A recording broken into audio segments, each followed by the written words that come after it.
Hello and welcome to a new episode of the Game Informer Show. I'm your host, Ben Hansen, joined by Kyle Hilliard. Hello. Serial Vasquez. Hi. Benjamin Reeves. Hello. Oh my gosh, we have a hell of a show, you guys. We have a lot of games to cover. You think that we're winding down, that the year's almost over, that we're running out of games? Hell no. What a week for games. We're talking about a lot. So we're talking about Zelda Breath of the Wild. Remember that game? Yeah, it's good. Yeah. We're going to talk about the new DLC, the most ambitious DLC and the final piece of content in theory ever for one of the greatest games ever made. Yeah. Yeah.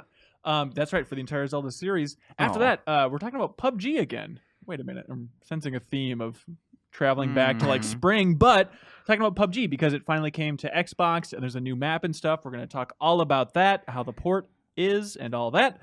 Ben Reeves never stopped sneaking. Snuck out this year. Oh, Is it out now? As you're listening to this podcast? Out. Yeah, today. Oh, okay. Yeah, Just came out. Came out on Thursday. So we're going to talk about that. That is a game that I'm fascinated by with a heavy Metal Gear Solid influence. So I'm very curious how it actually shakes out. Kyle, you want to talk about Hat in Time a little bit? 3D Speaking platformer? of Metal Gear Solid influence. Hell yeah. Then we're going to talk about the Game Awards a little bit and PSX, which was happening late last week. It's kind of old news, but there's a lot of exciting stuff there that I think is worth going over. Then great emails, some of my favorite of all time. Then back half of the show. All right, guys, pop quiz. What do these classic video game series have in common? God of War, Eco, Shadow of the Colossus, Titanfall, Metal Gear Solid, Uncharted, Journey. What unifies all those amazing things? They're all Sony. They're all video games. Not quite all Sony, but damn close. Okay. These are games that have been ported to a new generation from Bluepoint Games down in Texas. It's a name that, yeah, they made Titanfall on 360. Oh, weird. Okay. And I'm very happy that they're up for talking about it. So, back half of the show, we have an interview with Randall Lowe, who's a producer, and Peter Dalton, who's kind of the tech master over at Bluepoint Games, just talking about the history of that studio, the magic of porting, how it's tougher than you might think, and most importantly, their new project, which is coming out in February, which is the full remake of Shadow of the Colossus on PS4. They showed it a lot at PSX. To be honest, I was a little skeptical when they first announced it, and I don't know how excited I was, but seeing that game running at 60 in particular, I think it's only on the PS4 Pro, unfortunately, but it really sinks it home. Like, holy crap, this thing is looking great, and I'm really excited about it. Seeing like the detail in the sort of just environment, like in the rocks and the grass and stuff like that. It's really exciting. Also, it's an informative interview. It's fun to kind of get a little more technical. It's kind of in that vein of the Crash Bandicoot remake interview we did earlier this year or last year. Just talking about the process of how the hell you bring this game back from the dead. And turns out it's not as much of a remake. From the dead? That's right. Okay. From the deceased Didn't realize world. we'd put Shadow of the Colossus laid to rest, but okay. But it's not as much of a full remake as you'd imagine. It's an interesting conversation. Also, Kyle, I know you're interested just in how much influence Ueda had on this. Ask him. I'm curious what you think after you listen to the interview. It seems like, I don't think he's in the trenches. I don't even know if he likes the idea of it. But I would assume, without listening to the interview and before you went into it, that Ueda is probably not super involved in this remake. And I'm curious to see what they say about it. So I'm going to listen to it. All right, fantastic. So stay tuned back after the show for that. It's a good chat. For now, Zelda Champion's Ballad DLC. Serial, you actually reviewed this, and everybody else has played it a fair amount.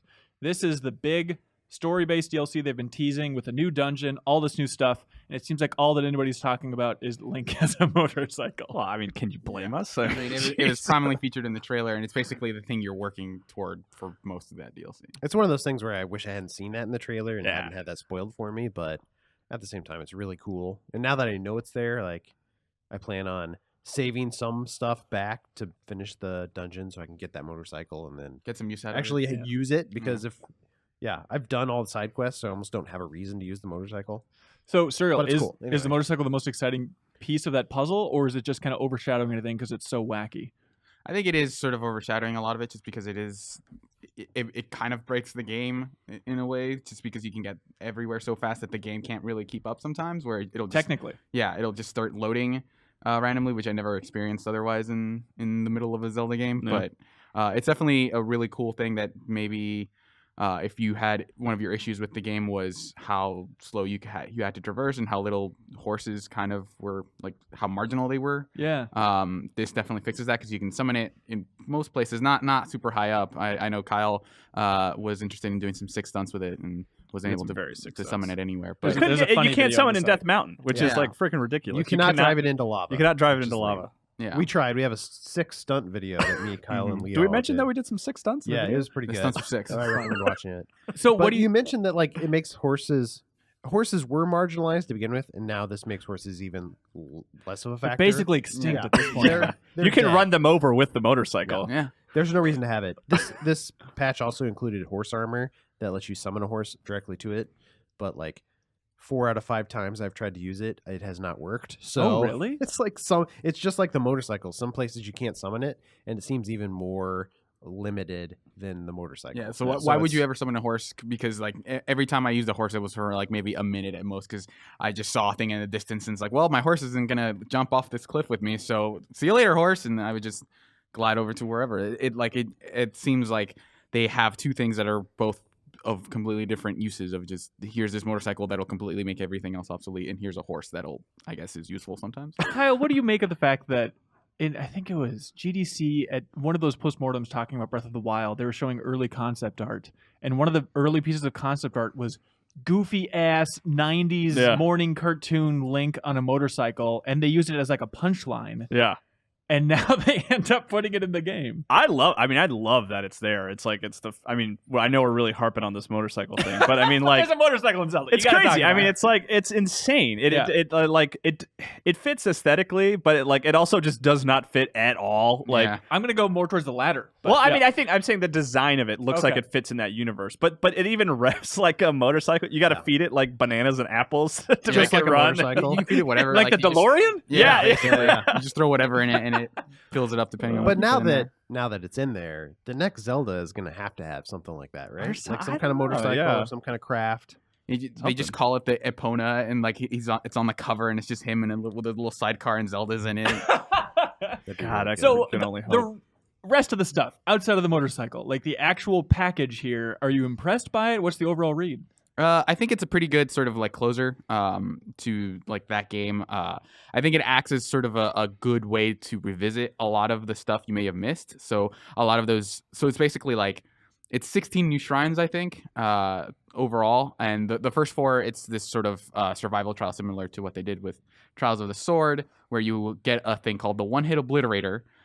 Which is, I'm sure it spends a lot of time on that name. Treehouse are masters of localization. Right. Yeah. So you grab it and it reduces your heart to 1/4 heart. Also, the real dicky move is I don't want to tip my hand, but I had a very tough time going through this section.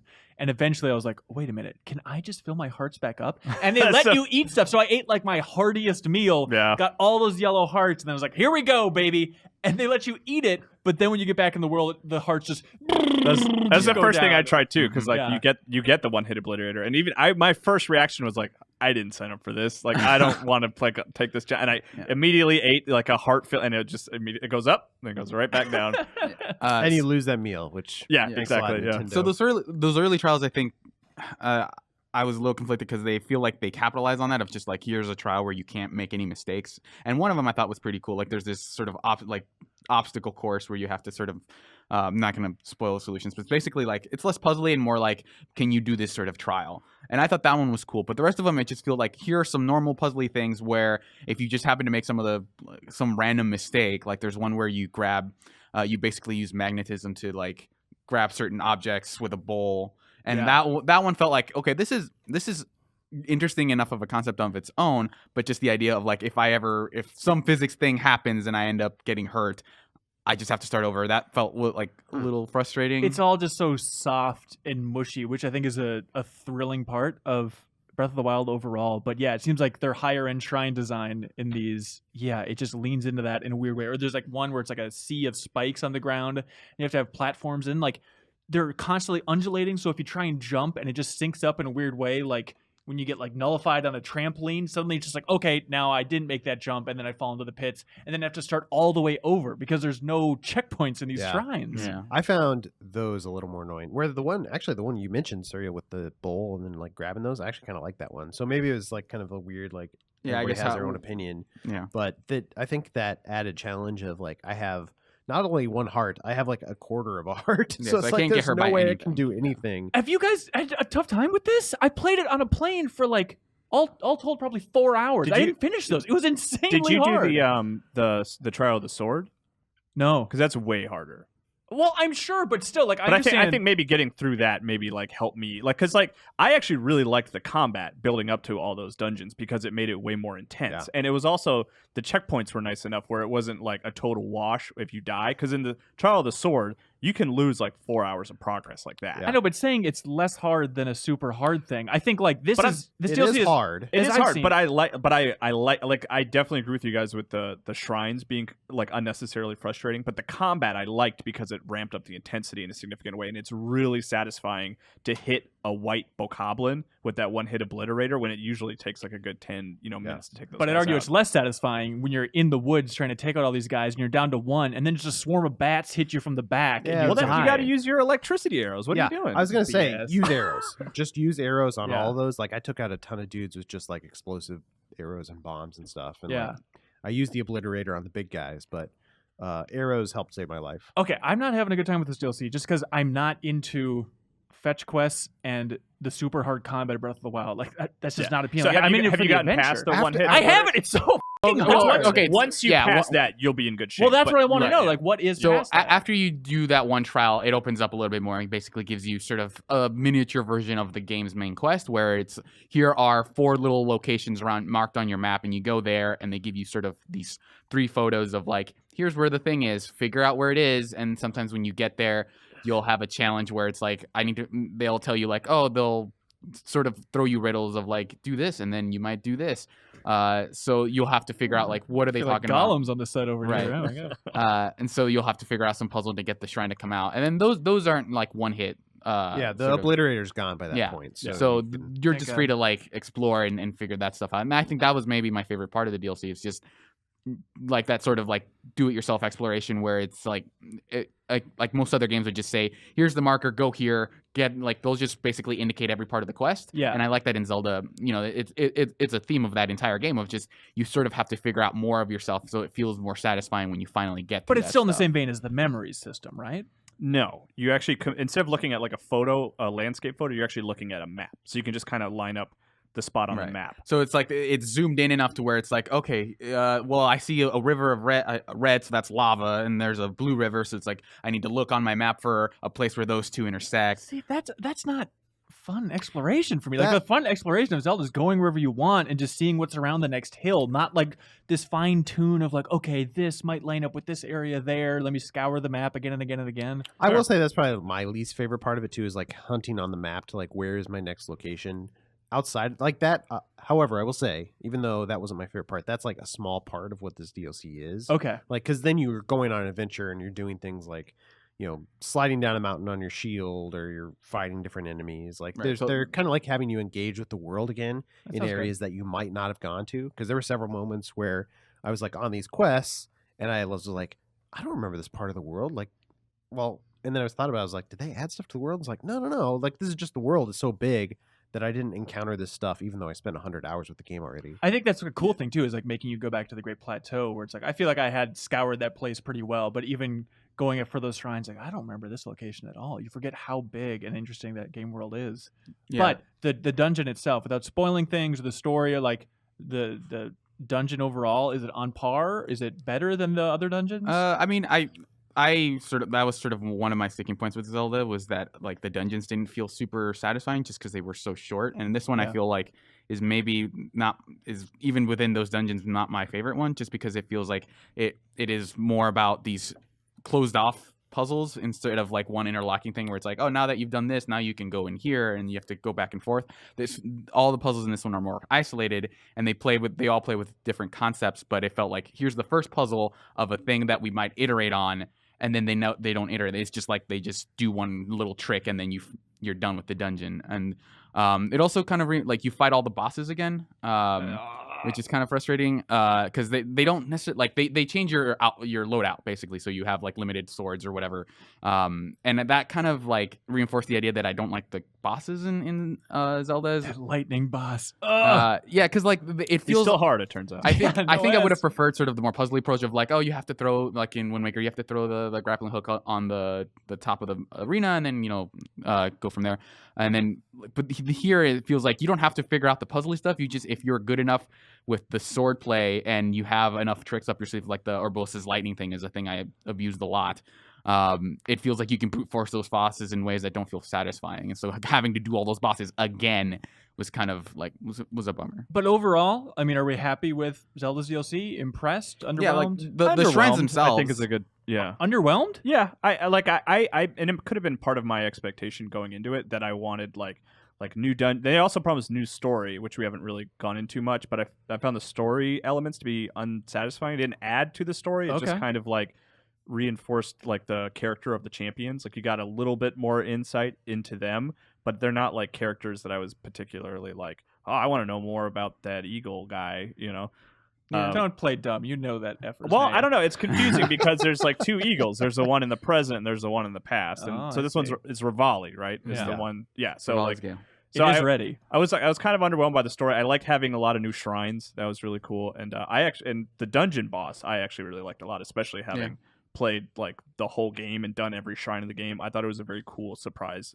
for the final boss. Cool. It is weird because that last batch of DLC was the Champions Trials. The Trials of the Sword. Trials of the Sword. Yeah. I was not really looking forward to that one. I was kind of like thinking I wouldn't like it, and then I played it and I ended up really liking it for whatever reason. And this one's kind of the reverse, where I was like really looking forward to this.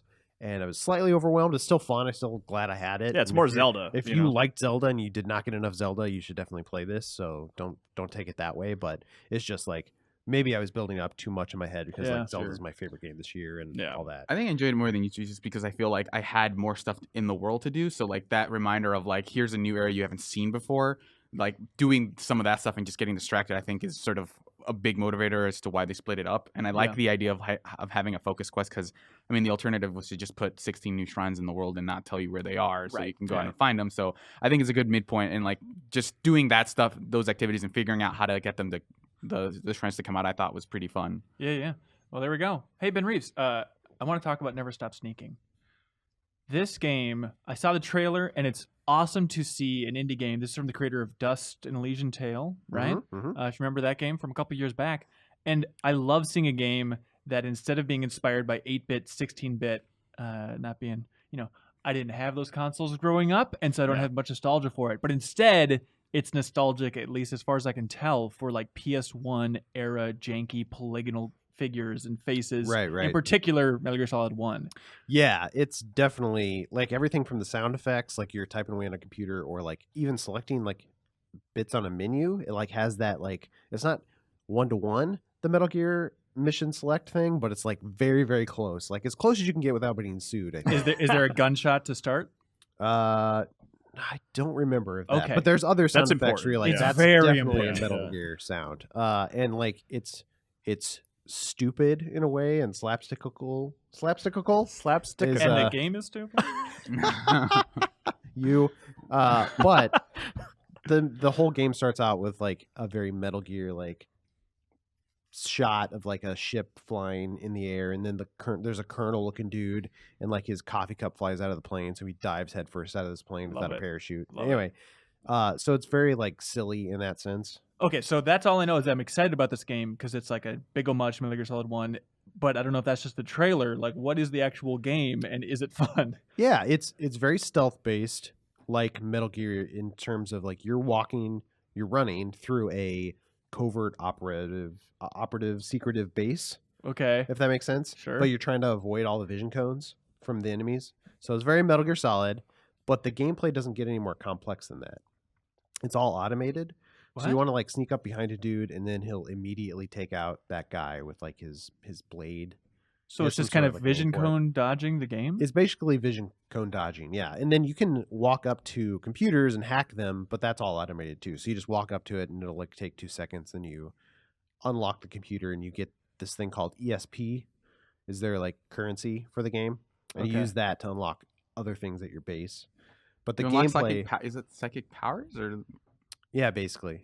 Okay. I mean, it's called ESP, but it's just like this is the thing you want. So you're basically running through this mission, right? And you're trying to avoid the vision cones. You hit guys, you build up a combo meter, and then that combo meter you collect more ESP. So it's not like a story-based thing. It feels more like maybe this is insane, but like a Pac-Man Championship Edition or something.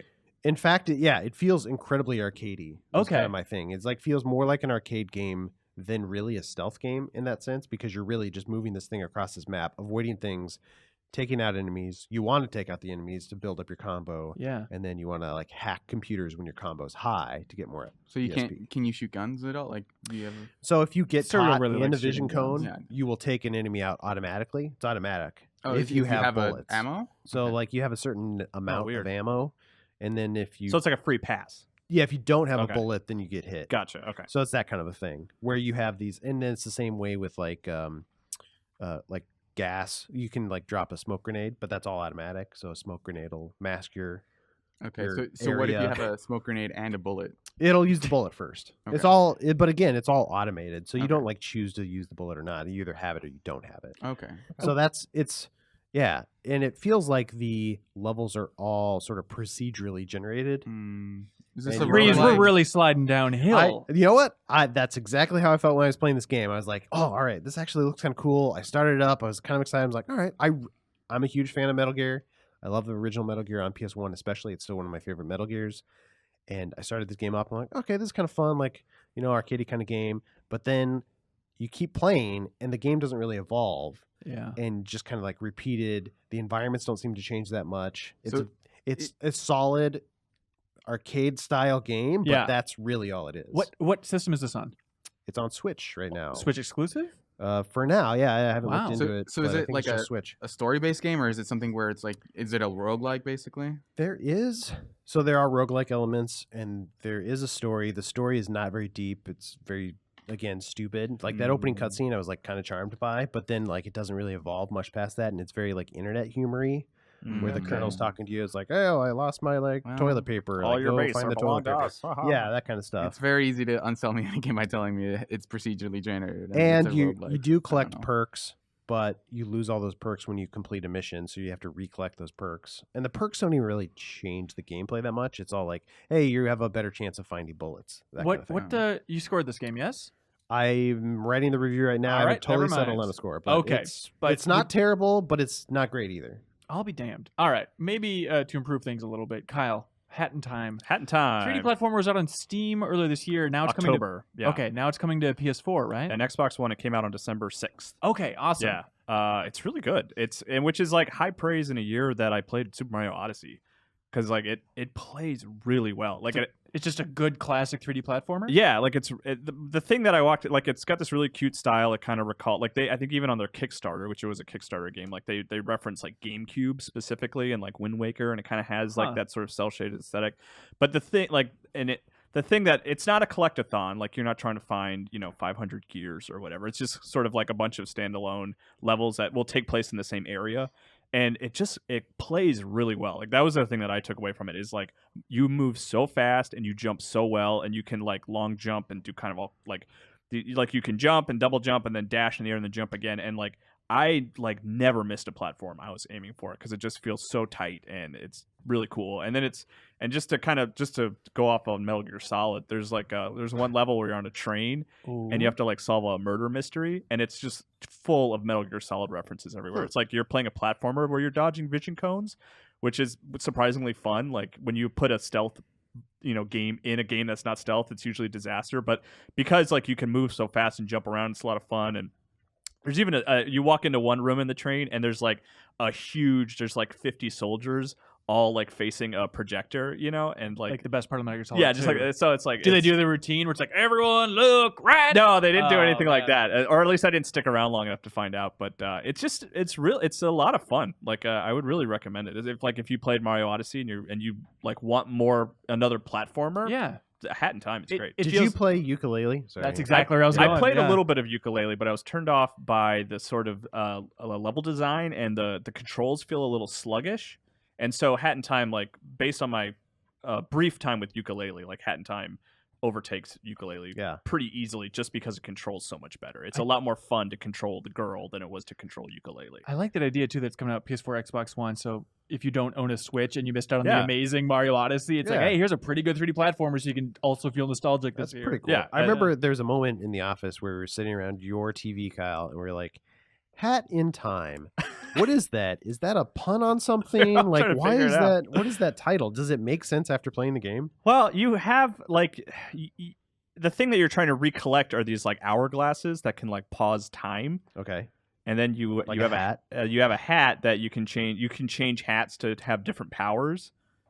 So I mean, if you haven't figured it out at this point, I don't know what to tell you, Reeves. Like it all makes sense. Why not call it Hat Time? I don't know, man. Y'all ready for hat Gears time? for breakfast. It is confusing. I think also weird that 2 3D platformers this year center around hats. What was it? Wait, what's the other one? Oh, Mario Odyssey. Sorry, yeah. I was like, what, is he making a joke here? Where's he going with this? It took me a minute. You have a lot of hats in Mario Odyssey. I forgot. Yeah. You throw your hat at It's a things. central mechanic. All right, cool. Anyway, Hat in Time. It's cool. It'll probably come to Switch, I bet. And too. if you understand the pun or what they're going for in that name, please write into podcastinginformer.com. It's a Stitch in Time, right? A Stitch in Time Stitch in saves Time 9. saves your hat. So you got to stitch hats to make them. But it's funny because like that game's not really about because like a Stitch that turn of phrase is about like if you're careful, right? Like you're gonna do a better job. If you're going too fast, but that game's not about being slow. That game's about going as fast as you can through a bunch of platforming challenges. Hey guys, I think we're losing it. So I think we're spiraling Hat in out. Time, gotta go fast.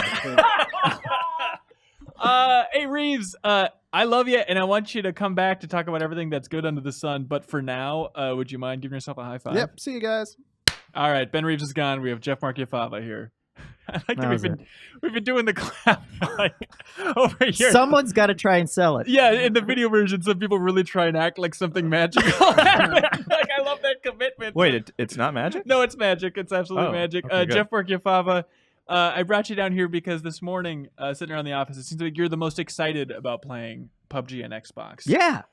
Leo and I, there's a crappy trend, I feel like. Leo Vader's in the booth right now, but there's a crappy trend of the PC snobbery, and I absolutely feel it in my bones, and I hate myself for feeling the way. But yeah, Leo, get this console plebeian out of here. Boo, console. Boo, right, replace loser Kyle with Leo here. Did someone say PC snobbery? Woo-wee! But there is, Leo, right? Where it's like suddenly people are talking about, oh, I guess I'll check out this PUBG game. Now that it's out on Right, console, right. And you see it, and it's like, this is clearly an inferior version, but you feel like a snob for bringing it up. Yeah, I've been worried that's what we're getting across in our latest coverage of it, is that, we're better than being everybody mean else, to Xbox players or whatever. I just want them to have the best experience possible. I do as well, but regardless of the quality of the port, but not quite regardless because we're going to get into it, Jeff, it seems like it's tickled your fancy.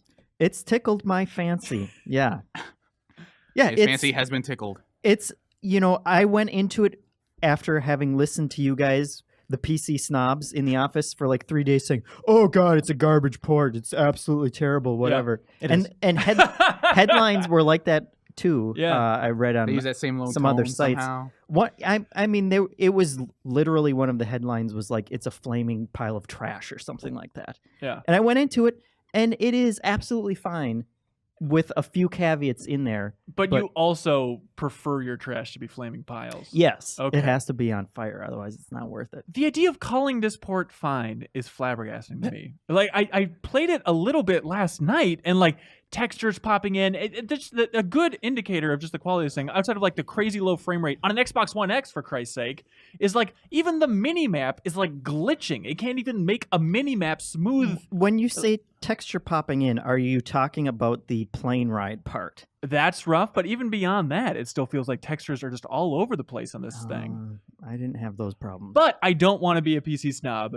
But you are being that. I right know, now, but and you I'm have happy been that all I'm morning. happy that more people can play it. I had issues that I don't think have to do with the PC version. Like there was a lot of like lag on my end that is visible because they tell you, oh, network issue connected. And there was like one time when I was chasing someone through a house, and the game just did not want me to get out of that house, and it would just constantly like loop me back into the center of the house when I was trying to run after somebody, and that happened like 5 times in a row. And I was just like, all right, well, I guess whatever happens at this point. Get better internet, loser. Yeah. Oh, yeah. Game Informer's Kyle Hilliard got number 3 in one of his first matches on That's true. Xbox. Yeah, That's which true. he It's was a sign cool. something is seriously wrong. Yeah. I think I have certainly gone in with certain other expectations of I have seen this game plenty, and I know it's from a small developer, and people have been complaining about this game for a long time in terms of kind of jankiness and issues. Yeah. So I wasn't expecting, some polished AAA game. But in terms of, what Cyril's talking about, that I would have every now and then for a second it would pop up and say it was having lag issues. Yeah. But in terms of, what is the most popular shooter right now, having just launched on a console, I mean, we've seen how other online games totally blow that infrastructure. In this, I wait like 10 seconds to get put into a game, and I have had surprisingly few issues. That's true. In terms of connections and being able to actually play it. Yeah, and it's important to point out that it's officially in the preview program, so it's not even out yet on Xbox, but it's cool to let people play this game over the Christmas break. Which is how everyone's been playing it, as a preview or early access anyway. Right. And definitely the PC version is getting less and less janky over time. The 1.0 is not out on PC until next week, I believe, on the 20th. So right now, it's still... I was expecting the whole new interface, whole new front end and stuff, but that's not in there. But it is on the test server, which you have played around with, right, Leo? Yes. What do you think of the new map and the changes they've made overall? New map's beautiful. New UI is beautiful. In the menu, it says there are no crate. It's same on the Xbox version. They actually fixed that. They did? Yep. Okay. When I was playing last night, it had correct grammar. I downloaded it the day before it launched, and then I played it the day it launched with another those update. kind of stayed between hot those fixes updates. that they get out there right away. I was blown away. New theme song. Like on the Xbox version, when I booted it up, it sounds familiar to the old one, but in the test server on PC, have they also changed the song? I didn't even notice. Okay, I like that I don't song know. a lot. So it really struck a chord. It's with me. Ave Maria now. Ah.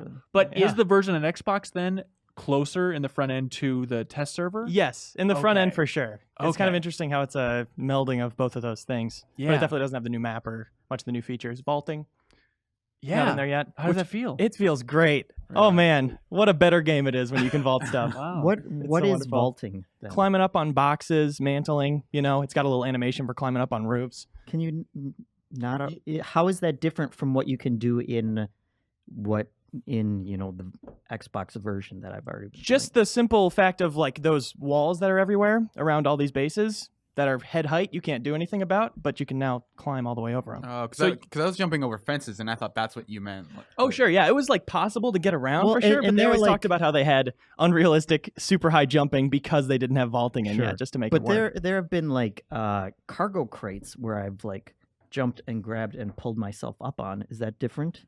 Really? Really? Yeah, in like the starting area. Are you playing on PC? Is that why you like it so much? Oh, that's why I'm so confused. Problem I could be totally wrong solved. about the vaulting. I thought I tried it. Maybe I just screwed it up like everything else. Maybe Wow. it was a little kind of iffy when he would actually grab onto that and stuff. But on the Xbox version, they don't have the desert map in yet, right? No, Okay. and this is for my own edification and everyone else because I'm so helpful. But in the PC version, can you choose if you want to play just first person mode or Yes. okay? Yeah, and that's also not on the Xbox No. version yet either. Leo, as someone who has played a lot of the PC version, going to the Xbox one, we did a new gameplay today video showing off the desert map, which I was trying to figure out, like, why does this look so open and scary? Then I realized, oh, there's just no grass to, like, lay down in whenever you want. That really changes the flow.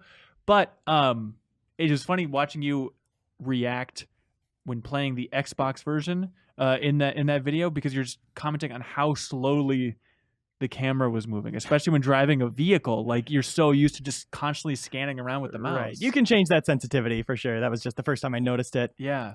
But, I mean, Xbox One X version, luckily we're an Xbox One X household, the Game Informer offices. So everybody's getting that version of the port. Because Yeah. the Xbox original one, to have the frame rates be compatible, I guess, the textures are just barely even in the game. It's crazy how bad that original Xbox One version looks. Which is what, probably 95% of the Xbox audience? And Right. that And might be what all the headlines have been about too. It could be. I want to all completely right. discount that. Yeah. I mean, I think there's probably a lot of people who don't have a decent PC, have an Xbox One baseline. Is it still worth getting? Can you still have, like, the magical PUBG experience on this thing? I definitely am not intending to be condescending at all. I was concerned that people would get a bad experience they would get the wrong impression from Battlegrounds because of how it ran on Xbox One X. The consensus around the office is that it's totally playable and fun, which I'm totally relieved to hear. But I do not recommend anyone buy it on Xbox One right now, at least from when I played it. It was the baseline Xbox is too rough. It's just hideous. But of course, if you eventually get an X, you'll still own it. So maybe there's reason to do it. I just think that like it's kind of a weird blow for Microsoft to just have like, here's our super powerful console that can do whatever you want. Like it's the world's most powerful console, and like one of their feature games for the thing is just a game that does not run as well as it's like that doesn't even run like objectively like well. Consistently sub 30 frame rate, right? On like an X when you're in crazy. that test area, it's just like a complete, like just frames, visible frames that you can walk through, and just people messing around. But I think that also comes back to the expectations of what this developer has provided so far, and it's not like this is 343 Studios or like the next Gears of War. I mean, people aren't going in with those. Coalition from Gears of War development fame helped with this port to bring it to Xbox. Okay, and also they're helping with a port of a game that already had a lot of problems and that people weren't expecting this super AAA polished experience from. Sure, but like they've also had like the year to develop. Like they developed the PUBG corporation specifically to work on this game, and it is at this point they have sold so many copies that you would think like they would have done a slightly better job at least optimizing it. Yes, it's not quite in the Pokemon Go arena where it's like they're just raking in cash and that game is still a mess. But with this game, it's the most popular game of the year, and you can't make a decent port in all this time? That's the same thing of of like saying, well, Minecraft sold 1 billion units. Why does it still look blocky? No, because art style versus basic performance. Like, when are they going to update that for modern I systems? know, but it still, to me, it feels like this developer is controlling what they want to do with this game. And they're not going to completely revamp everything and turn it into quad A shooters. I don't want that. I want it to run at a decent frame rate and not have textures popping in and characters fucking teleporting all over the place. Having guns in auto mode, for me, completely unusable. Just from the way the controls work. What do you mean? When you're aiming, I had a ump in burst fire, and it made my scope just fly around the screen to the point where I just lost the target immediately. It's a bit in that new gameplay today video. Yeah, okay. I will say that, like, as someone who played one round with Leo like a while ago, like the controls on the Xbox version don't seem very good. Like just getting a beat on a target with the controller seems sort of sloppy, and everyone just seems to move with like it feels like everyone is just Luigi in Super Smash Brothers, where everyone's just kind of sliding around to some degree. Doing the sideways launch. Like I feel like if I don't get like a red dot sight or a 4X scope or something, I'm basically just like hoping, like moving my analog stick around and hoping for the best. Like whenever I encounter somebody, so it just seems like the combat is super clunky, and it feels like if Fallout 3 had multiplayer, like in a lot of ways. That's the whole thing. Is I'm sure aim assist will come along at some point. It's in preview, and have they said, or is that... I don't know if they said actually, but it feels like something that console shooters benefit from. Yeah, but what bothers me about the port a little bit, again, I'm happy more people are playing it and liking it. That's the main takeaway. Yes. I am happy about that. But you're miserable because... I think if the whole timeline of when the game originally came out, all the progress they've been doing on it was moved 2 months earlier, I think they still would have waited till the end of December to put out the console port. I feel like they're just trying to get it in by the end of the year, and to that point it feels rushed. Because not putting in aim assist feels like just we're trying to do one-to-one copy paste over here to just get it out. That's what it feels like. Do you think they're going to do aim assist? Hopefully, but as long as everybody's on the same playing field, not that big a deal. But it just feels a little wrong to try to get precise. Sure, people were complaining about that as well in the office before I started playing, and so I went in expecting to hate that, and it ended up not bothering me at all. And I think it's just because, like, for a shooter, shooting is such a small part of that overall experience of the game that I guess to some degree not being able to snap onto a target kind of benefits the gameplay in some sense, because so much of it is, well, that guy has a better gun than me. I shouldn't be engaging with him right now anyway, so I'm going to try and run away from him, and you actually kind of have a chance of getting away or losing a target. And that has happened to me on both sides, where it's like, that guy's way out there, I'm going to try and I'm still trying to run towards the circle and follow where he is, and I've just kind of lost where he is. I can't just automatically get a beat on him and kill him from here like I would in a normal shooter. And totally. I guess to me, and I don't want to make excuses for, crappy gameplay or anything, but to me that it's kind of that survival feeling that I think works a little better in this, as opposed to, like when a European developer brings a shooter here that they want to fill in, that kind of COD gap. Mm-hmm. And it just doesn't feel like a satisfying shooter in a game where you're supposed to get 20 kills in a match. So it's tilting the scales more in terms of strategy than in terms of being like a reflex based shooter.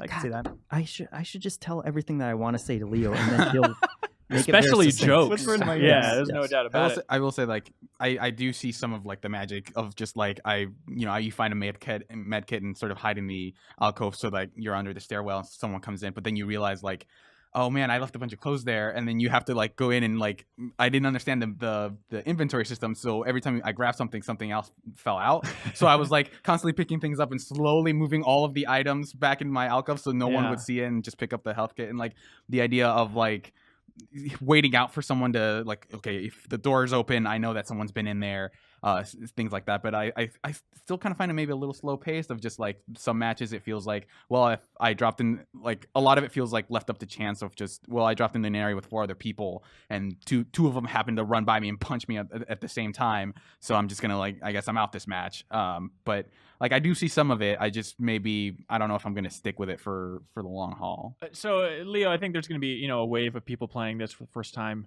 on Xbox, despite the quality, relatively. Those poor people. No, come on. Again, I'm with you. I'm happy more people are playing just by PC. But I think offering some basic advice, not to the granular level, but what would you recommend for people, just basic strategies in PUBG? What have you learned after all these hours, other than just play co-op, have a good time? Yeah, that's for sure. Okay. The main thing I really learned, this isn't even as much of a strategy. I've won a few times, but I still don't feel comfortable like giving out tips as if I know how to win games reliably. Yeah. But I think the main thing is the more I focus on kills, the more fun I have. If instead of like, it's super easy to avoid everyone, hide in corners, try to make it to the last few, and you get a lot of BP that way. But Brandon Green says that is the way to play, by the way. Oh, yeah. He really does. In interviews. Anyways, go on with your incorrect statement. I think I might know a little bit more about this than this Brendan Green guy. But I think it's just you either have a fun match because you got a kill at the start of it, or you just die and you start over right away instead of like waiting it out and then accidentally getting killed by the circle or just getting sniped at the end. Sure. I think it's more fun to play more action-packed because those are where the stories come from. Those cool encounters in the apartment buildings are all the cool-ass parts of the map. Yeah. I think basic strategy that I enjoy quite a bit is follow the trajectory, like remember the trajectory of the plane in the beginning. Remember what parts of the island it's really going to hit. Then jump out, only prioritize a vehicle, which is tricky to do if you're in a squad of 4, but especially like 2. If as you're dropping in, who knows when vehicles will actually spawn in the Xbox version, but just really keep your eye over vehicles, get a vehicle as quickly as possible, and drive it to the furthest point away from the plane trajectory, because absolutely nobody will be there. Just mop up in whatever big town, whatever big area is out there, and then get your ass to the center of the circle. That's a fun one, but that's a little bit of a coward's way out. The opposite of Leo's approach overall. Sure. Yeah. No, it's still a fun strategy for sure. Yeah. So I played a little bit of Fortnite on PS4 a while ago too, and even coming from the PC version of PUBG, I was also really impressed by how solid Fortnite plays, and just on a technical level. And so I'm still trying to figure out if people want the Battle Royale experience. Leo says probably not at this point if you just have an Xbox One. Probably to maybe if you have an Xbox One X. Is this where we're at? But is there ever a world where you'd recommend just people check out Fortnite instead if they're console owners for now? It's free, right? Still? Free Battle Royale? I mean, everybody's crazy about it. that mode. Yeah. It sounds cool. Have you played Fortnite Battle Royale? I haven't, no. Okay. Well, you wrote the cover story on Fortnite. That'd be interesting for you to check that one out. I didn't, no. You were back up on the cover story for Fortnite, so that'll be an interesting one for you to check out. I'm happy you're playing it, Jeff. I really want to play with you this weekend. Sure. Can we make it happen? If you don't dump on me the entire time, go buy a PC. It's so much better. It's so hard not to do that. It's just so obvious how much better it plays. It's all perspective. It's For all sure. perspective. Congratulations, Jeff. I think the official chant, one of us, is in line here. One of us. One of us. One of us. All right. Are you not one of us? I don't No, know. he's not. I don't know. I have reservations, but like maybe I'll play more, but like maybe not for me. All right, Gooble Gobble. Hey, Leo and Jeffem, do you guys want to clap out of here? Google Gobble, my man. Sure. All right, here we go. Bye. All right. Oh, late edition as well. We have Kyle Hilliard. We have Ben Reeves back. And we also have Imran Khan Skyping in from San Francisco. Welcome, sir. Howdy. Imran is our news editor, and we have a lot of news to talk about because last week it was the Game Awards and also PSX, which is a show that Imran attended. The Game Awards. Mm-hmm. If you go back through the history of the GI Show podcast, I feel like for 7 years, every year I'll get on this podcast and say, this show is fun. I'm glad that these awards exist, and everyone is such a dick towards these awards. There's so much snark out there. It drives me insane. And I feel like it's just largely gotten better and better and better, especially after losing Spike, losing the TV crowd. I think this year in particular, the Game Awards were the best they've ever been. I know Leo in the booth has got my back on this.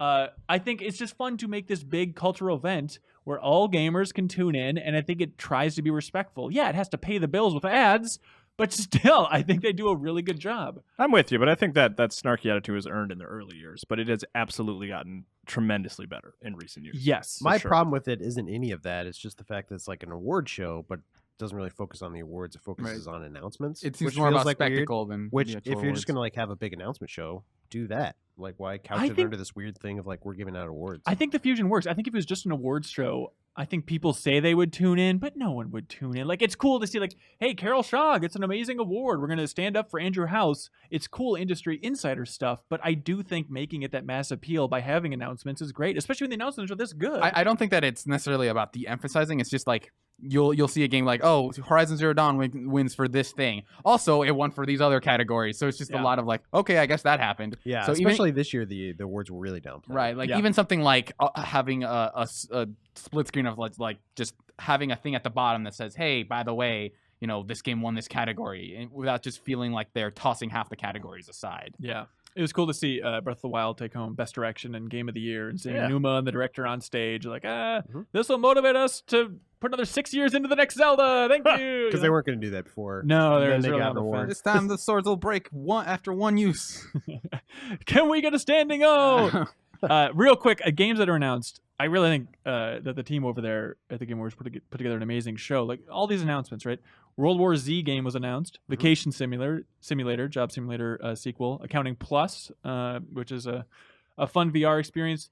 From Software teased something, yeah. and had Super the weird names. tease. It said Shadows Die Twice. Is that what it is, Surreal? Why not? Imran was looking because it sounded like there was. And Imran, please, like, let us know. But didn't they show parts of it on one network and then parts of it like on a different stream or something like that?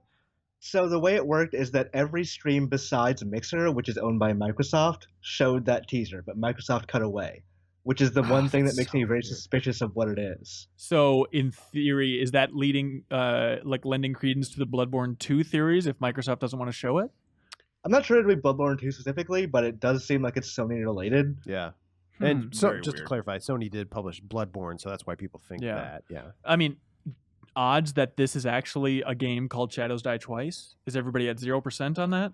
I would say, like, considering the nature of the tease and how short it was, like, they didn't I think if they were ready to show off the title, they would have just said, Yeah. like, Also, I mean, from They were Software, showing they off. went like Demon Souls to Dark Souls to Bloodborne, but they're all very similar games. They're no stranger to just like changing the name of a game Yeah, halfway right. through It- its it was- franchise development. It was interesting and telling that fans were able to pick out from wide shots that Miyazaki was actually in the crowd at the Game Awards, Oh.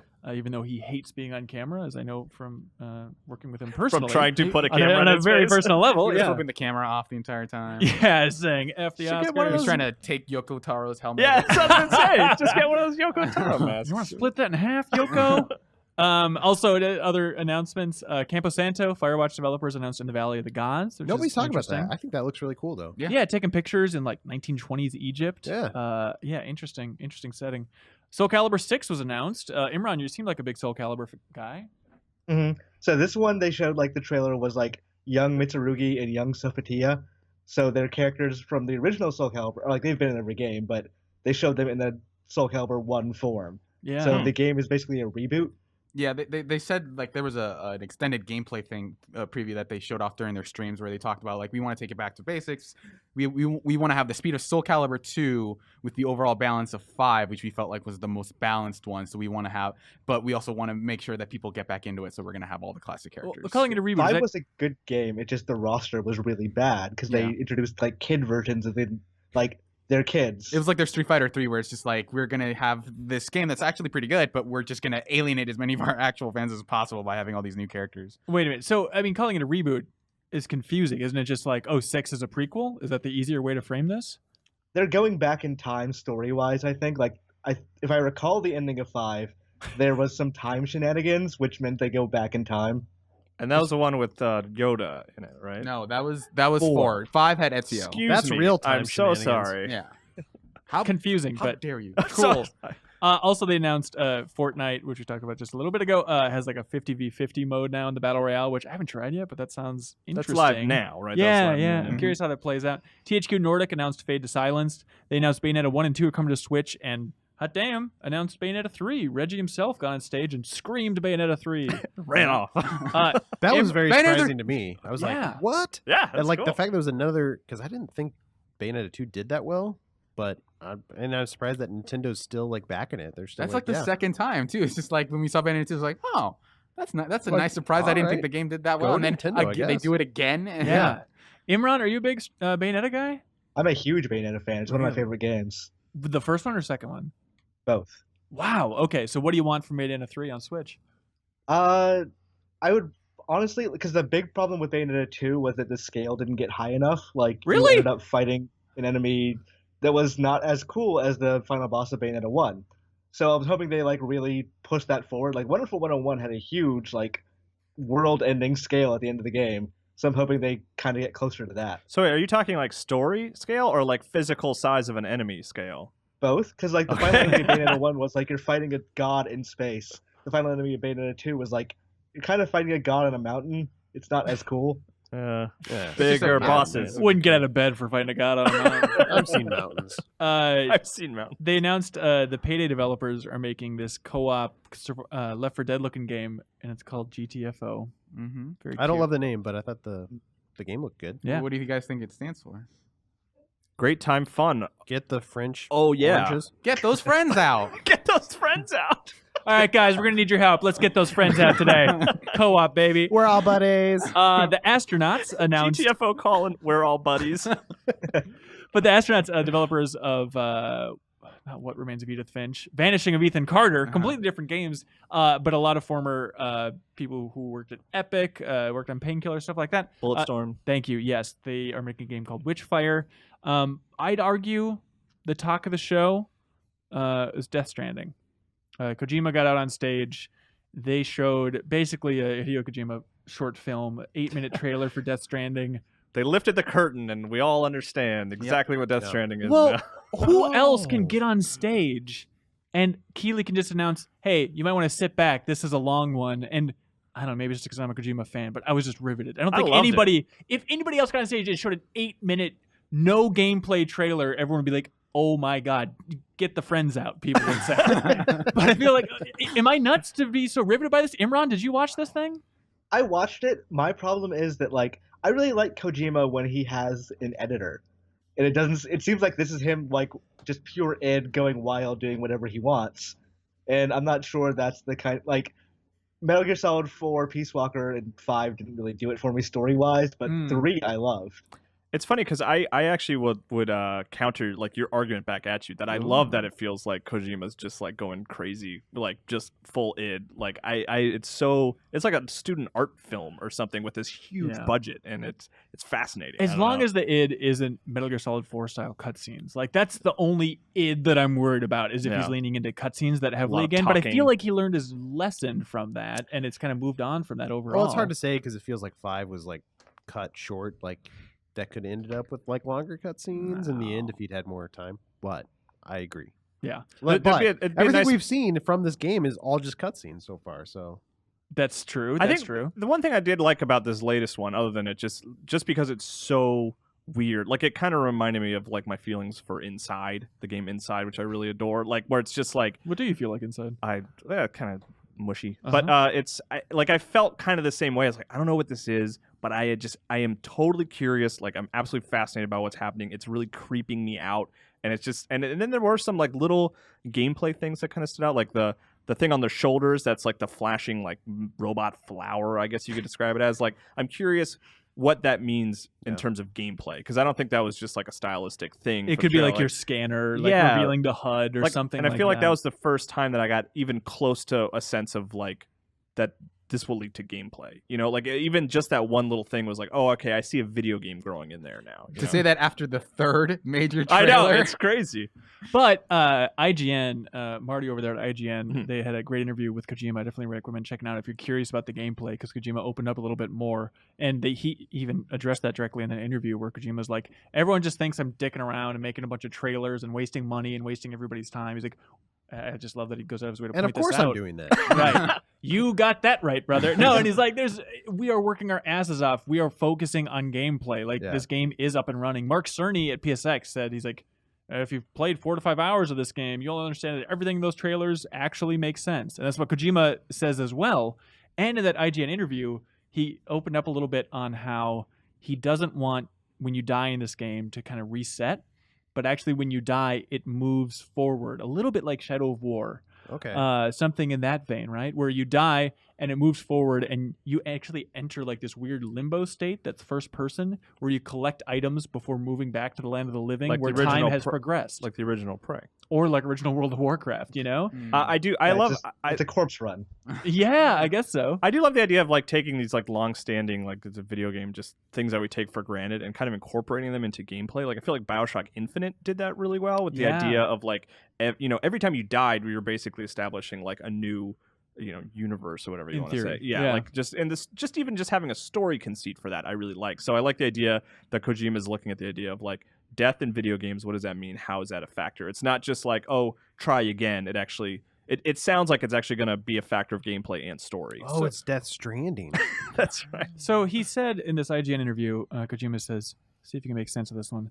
So as you saw in the trailer, you saw the crater. And when you come back, it's still there. Most games would have taken you back to before the crater was made. So depending on the player, you might have a lot of craters all over the place. Depends on each player. So does that mean every time you die, it makes just a giant crater, like that huge one at the end of the trailer with the 5 figures floating over it? I don't know. Or maybe that's like an event that occurs. And then what he's saying is like, normally in a game you would die. You'd go right back to the beginning of that event happening. Yeah. But now like the world continues no matter what transpires. Should we call up Mark Cerny and see what he has to say? Hey, Mark. Yeah, also there's a concept of rain that's called timefall. That's what that rain is. Officially called in Death Stranding's universe, and it like messes with time every time it rains, apparently. Okay. Oh, that's why he was like aging so rapidly. Yeah.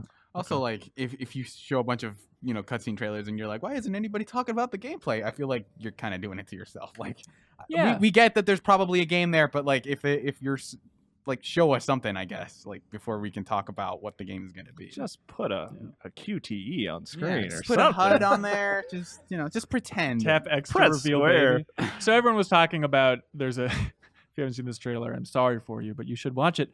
There's a fetus, there's a baby in Norman Reedus's throat or stomach, his mushy insides, which is weird, interesting, notable. But I think Leo and I are on the same page. It seems like the most impactful moment of that trailer was a man being sucked up by this mysterious force, and then he has a knife and he's trying to stab himself and kill himself before this giant beast can just wreck his soul. Like Well, like my theory is that like a lot of it has to do with dead bodies. Of just like Del Toro has like stitches on his head. All the soldiers you see in that second trailer are all skulls, basically. Okay. So it could also be that he's been possessed by whatever's taking him, and it's just dead bodies are more useful to it. And so it's just so he wasn't out of fear doing that? You think he was being controlled? Yeah. Oh, interesting. Leo, do you believe that as well? What do you believe in your heart? That's an interesting theory.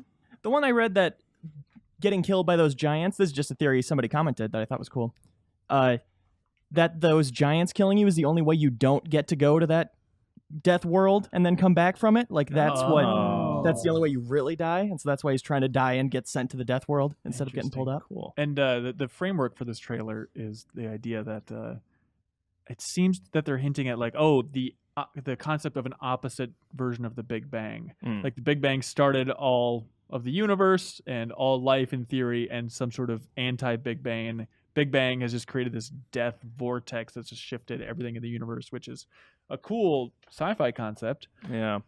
Excited, everybody? I think it's about seahorses. I'm excited to hear more and see an actual, like we said. I'm interested in seeing what that game. See what the game is. Like, yeah. Imran, PSX though, we went from a very high of the Game Awards, I feel like, to PSX. What was your read on the overall show, man? Sony's been saying for a couple of weeks, or a couple of months at least, since Paris Games Week, that PSX is going to be a very low-key show this year. It's not going to be big. There's not going to be a big press conference. And boy, did they not undersell that. It was more like PS. I've been to a lot of these shows, and like PSX was probably more low-key than anything I've seen. So you say that they're trying to prep people. I feel bad that, I feel like I'm pretty, got my ear down to the industry, and I had no idea. I watched that keynote live stream. I was like, holy F, it's them sitting on a couch for an hour and a half. They literally played the entire Death Stranding trailer again. Like, it was just a nice little chat, but I did not understand that framework going into it at all. That is a tough thing to message. It feels like they set up this show all right, late or mid-December, we're always going to do this thing for the last 3 years. Yeah. Kind of exciting, halfway to E3, what's this half of the year going to look like? And this year it's they blew their wad in Paris, which I know we said, but I don't know. I think everybody was still expecting that we're going to have something here at PSX, even though we just blew our wad. Okay. All right. Wait. Okay. Oh, is all that right. where you guys No, were we're good. laughing? We're good. wad a little bit. No, we're good. We're good. That is confusing. And Shu, I think the highlight of that keynote, at least, watching remotely, was then afterwards, Greg Miller, friend of the show, went up on stage and interviewed Sean Layden and Shuhei Yoshida, and he did a great job of just kind of, I feel like, addressing what everyone was thinking, which is where's the release dates? What are you guys doing? And in that, Shu said, he hinted Paris Games Week was big this year, so PSX isn't going to be. And he kind of hinted that maybe it's going to be an alternating thing every other year. One of those shows will get the reveals just to kind of satisfy Europe, because insider knowledge, Sony Europe likes to have some things of their own, which is understandable for that entire continent. PXXX in Europe at one year. Yeah, that's that feels like that would make more sense to me, but I don't know. I think it would too. It's a confusing thing to message, this is the good year for PSX, or this is the good year for Paris Games Week. It's people just want everything all the time. Yeah, I don't know. Plus, you have your own show. I would think as Sony, you would want to keep that as a significant thing, so your fans always know okay, our show is special, you should tune in. I'd have to see sort of the number reveals, but it just feels like they should just split them up more evenly, because I felt like what I remember of Paris Games Week, it was just trailer after trailer after trailer, whereas this is just you get 3 trailers, Medieval's coming back. Yeah, they announced a remaster Bye of everybody. Medieval. Yeah, it seems like they could have done a better job of allocating those two. I completely shows. agree. Yeah, but actually being there, Imran, did you get to play anything cool? What was the overall vibe on the show? So because it was a low-key show, I kind of more explored, the lesser-known things, like the indies. So there was a booth there for a Sony initiative called the China Hero Project. China Hero Project. It is a Sony initiative trying to get games from Korea and China localized and brought to the West. Interesting. Indie games. So there was a game there called Lost Soul Aside, which you might have heard of now because everyone was talking about it at that show, because it had it was this 2-screen thing just with regular PS4 setup, but it had the longest lines of the entire show. And it's a Final Fantasy 15 looking character action game at the time it was made by one guy, but I've talked to them since, and they've increased the load to 8 people. Oh, they didn't announce it here. They announced it a while ago, right? It got announced several years ago, but it hasn't been shown for the last 2 or 3 years. And then last year, Sony announced that it would be a timed exclusive on PS4. It looked really interesting. Well, I don't understand the 2-screen angle. It just two screens. There were only 2 demo units, but they okay. Wait, so when did they increase the dev team from 1 guy to 8? I think when they announced it was going to be PS4 exclusive for 12 months. That's Sony adding resources to them, but they've since increased.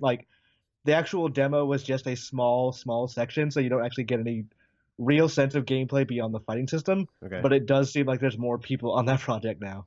What's it called again? Lost Soul Aside. Is it kind of like Devil May Cry-ish, or? It's very Platinum-like. It's there's a huge emphasis on racking up combos and dodging away at the last second. So it's this very interesting combination of, let's say, Bayonetta and Bloodborne. Okay. So like you're fighting these enemies that have big sweeping attacks that you have to time down to the frame to maximize your combo and get back in there before they or wind up again for another attack. It's a very, very interesting, especially considering like I've never heard of this game until fairly recently. Yeah. And when's it coming out? They haven't set a date yet, and they're honestly not even sure if there's going to be a Western release quite yet. Weird. Okay. But they're doing their best. Wow. And so that was the start of the show for the China Hero Project Initiative overall?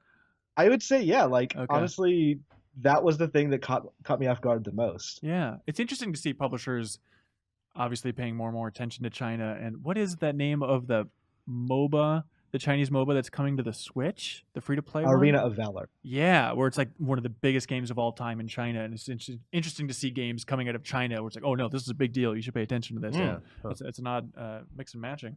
Anything else you played that was exciting? So I played this game at Double Fine's booth called Knights and Bikes, which is an indie game made by, I believe the developer is called Foam Sword. Okay. And so the actual setup is very weird. Like they had us sit in front of the screen on an actual bike, which I don't know if you've ever played a demo on a bike, but it's incredibly uncomfortable. Are we talking motorcycle, like Link's bike, or what are we talking about here? Like a regular Bicycle? non-powered bike. With pedals. Yes, a pedal bike. Okay. And like you sit on the seat, and like halfway through this demo, I'm like, I can't do this anymore. I'm gonna have to sit side saddle. But the actual game is this very cute, like a story of like two little girls that are trying to go on an adventure. So they're pedaling their bikes around and like solving puzzles. And it like, you know how Costume Quest was them assuming they were playing, so the game manifested that as like monsters and stuff like that. That's the way this game works. Okay. And it shows you like they think they're infiltrating a fort, but it's actually just like a old factory. And just to be clear, like this isn't like an exercise game, right? You don't need to buy like a bike to play it, right? That was just them having something kind of unique, nifty at the booth, right? Not, a game just plays with a regular controller. You don't need anything else. Okay, just making sure. The main function of the game of traversal is bikes.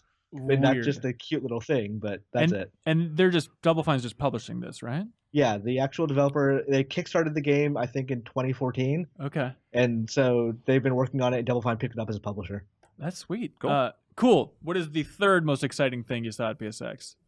I am going to say a VR game Sony was showing off called, I think it was Firewall 0 Hour. That's unexpected, man. I wasn't expecting to like it that much, but it's I recently gotten into Rainbow Six Siege, so I'm really liking these ideas of like these multiplayer tactical team-based first-person shooters. Yeah. So that's this game, but in VR, basically. Like, so everyone gets an objective of go eliminate the data or protect the data. So on my team, I was to eliminate the data. So you have to either sneak your way into a thing or just kill everyone along the way. And when I played it, the very first time I played it, I immediately died. It's like, okay, this kind of sucks. But then I actually got to try it a second time and enjoy it and actually shoot the gun and fight other people. It's a way more interesting thing because there's no like aiming mechanism in the game. You point the gun and you shoot. It's using that Farpoint style move controller at the end of a gun thing. So like I kept asking like, how do I aim down sights? Or like just put the gun up and look. That's awesome. It's like, okay, that's actually super cool. I usually don't get like VR first-person shooters that much because I tend to get motion sick with those. Yeah. But this was actually very interesting, and I'm enjoying the very like short pace of the match because it lets you get involved, get what you want, and then get out as quickly as possible. Yeah, that's cool to bring that kind of tactical strategy. Is it one of those things, though, just to be a pessimist, where at a show when you have 4 people in a team that can hear each other, it's going to be ideal, but it'll be a little bit like the Star Trek VR game where the idea of like trying to round up 4 buddies to all own this game and play it co-op just sounds like a hassle. So yeah, it'll probably be a hassle to get everybody involved, but I actually couldn't hear anybody because they put headphones on me at the time. Okay. So there was this funny thing because it was in the press room and like I was sitting next to that demo booth writing previews, and the developers were the ones who were filling out the team, and because they wanted to make that game seem more active and interesting, they were screaming out like Charlie down, and like I was like, They can't hear you. They have headphones on. Why are they calling you Charlie? That's awesome. So overall, a couple indie darlings, but the mood was a little bit meh at PSX this year. Is that fair to say? So there were people playing Battlefront 2, and they weren't enjoying it, but they were just there because like it was one of the things with no lines. So that's pretty symbolic of the show as a whole. Like there was a couple of very interesting things, like Yakuza 6 was very interesting, and like that had a long line, but overall there was just so much space, and it was just not being used. Like the entire corner of that exhibition hall was for Spider-Man, but there was no demo. It was just a big diorama of Spider-Man stuff. What a weird tone. Just brought over from E3, probably, right? Yeah, maybe. Well, it looked new. There was some cool stuff. Like okay. the Shadow of the Colossus setup was awesome, where it's like the third Colossus, you can go up and stab a sword into his head, right? Yeah. That's pretty sweet. For more on that, hey, stay tuned to the back half of this show. Imran, God bless you. Thank you so much for Skyping in and giving us the red hot report from PSX 2017, man. No problem. Good seeing you. Absolutely. Oh, and happy birthday, Imran. Happy birthday. For everybody else, you guys want to move on to some emails? Let's do it. Hell yeah.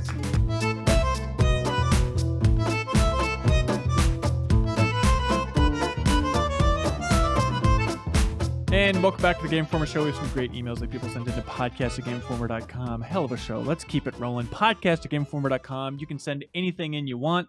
If you want us to cover news stories, if you have thoughts, questions, gaming related, preferably anything that makes the show more fun, send it into podcast@gameinformer.com. I filter through all of them. It's like a baleen in a whale's mouth. I choose some good ones, and then we bring it out here. We read through all of them, and then we choose our absolute favorites, and then we ship that person out something very nice. Okay, so the email is the krill in this. That's right. So the first krill is sent in from Travis. He says, so Mega Man was the reason Andy took over the podcast for a couple of episodes. I thought Ben was being punished for the awful Dragon Ball Z episode, says Travis. Boo. This stinker. That was a good episode. I like that episode, Travis. I'm sorry not everyone else did. We should talk some more about Super. There's been new episodes. Yeah, that's true. Bob Buell, friend of the show, says, howdy, everybody. In Mega Man 11, Ben Reeves, you played that game. I played it. He has a simple question. Do the enemies respawn when you go off screen like the NES games? Yes. That's cool. I got up in my head about this where I read this and I was like, man, does it scroll? Does it scroll? What do you mean? Yeah, does it like auto scroll along with you? I forget what game that was. There's one recently where they shifted it up instead of screen by screen, it scrolls with you. Why can't I not think of that? Anyways, but Mega Man 11 is still broken up into screens like the old school, right? Like the original Mega Man had screens, transition screens, but it also would scroll at certain times. So it's still like that. Okay. Where it seems like there's larger sections that will transition into another screen. But the enemies do respawn. It scrolls with you throughout that larger section. The enemies respond. Perfect. Matt McKenna from New York says, hey, on last week's Mega Man episode, you mentioned a new game mechanic that's entirely optional, but also interesting to the series that you couldn't talk about. Is that feature co-op? We're not going to tell you what it is, but no, we were not talking about co-op. Unclear if co-op's in the game. We do not know.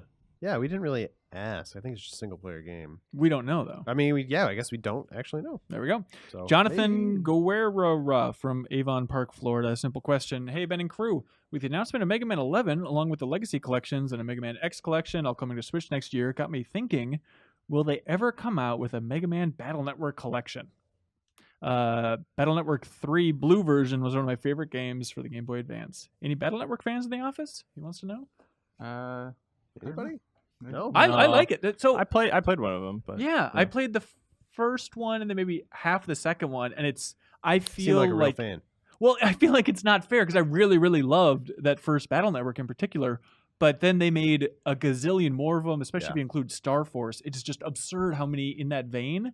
And so I feel like I can't call myself a fan if I only played the one and really enjoyed it, just because they made so many. That's how I feel about the Mega Man Z games. It was like, I played the first one, I liked it, and then they just kept making them. It's like one of those things where you're like, I like this game, but I can't play one like every 3 months and keep up with the series because I like playing other games too. But yeah, Mega Man Battle Network, they just announced that they're doing the X games next year. They're going to re-release those. So I would guess if they keep working through the catalog, Mega Man Battle Network is kind of like the next one up there. It's a tougher one to people really want.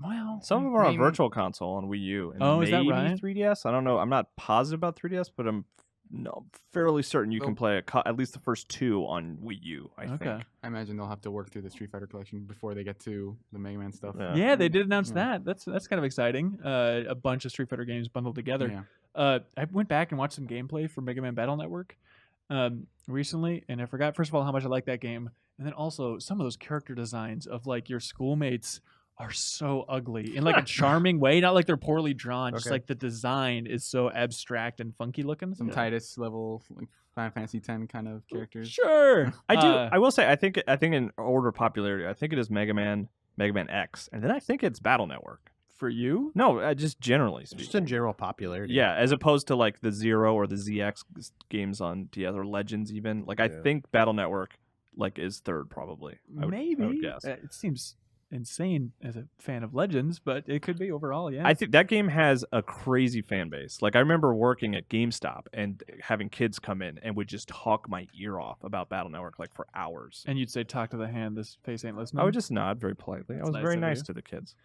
Brandon M. Bird writes in and says, "Hey, I have beat Star Wars Knights of the Old Republic one time, but I've tried to replay it a dozen times without completing it. Because of this, I've played the opening hours to a point that they are now a roadblock in which I may never overcome again. Do any of you have a game that you tried to play or replay so many times that the opening hours have become intolerable?"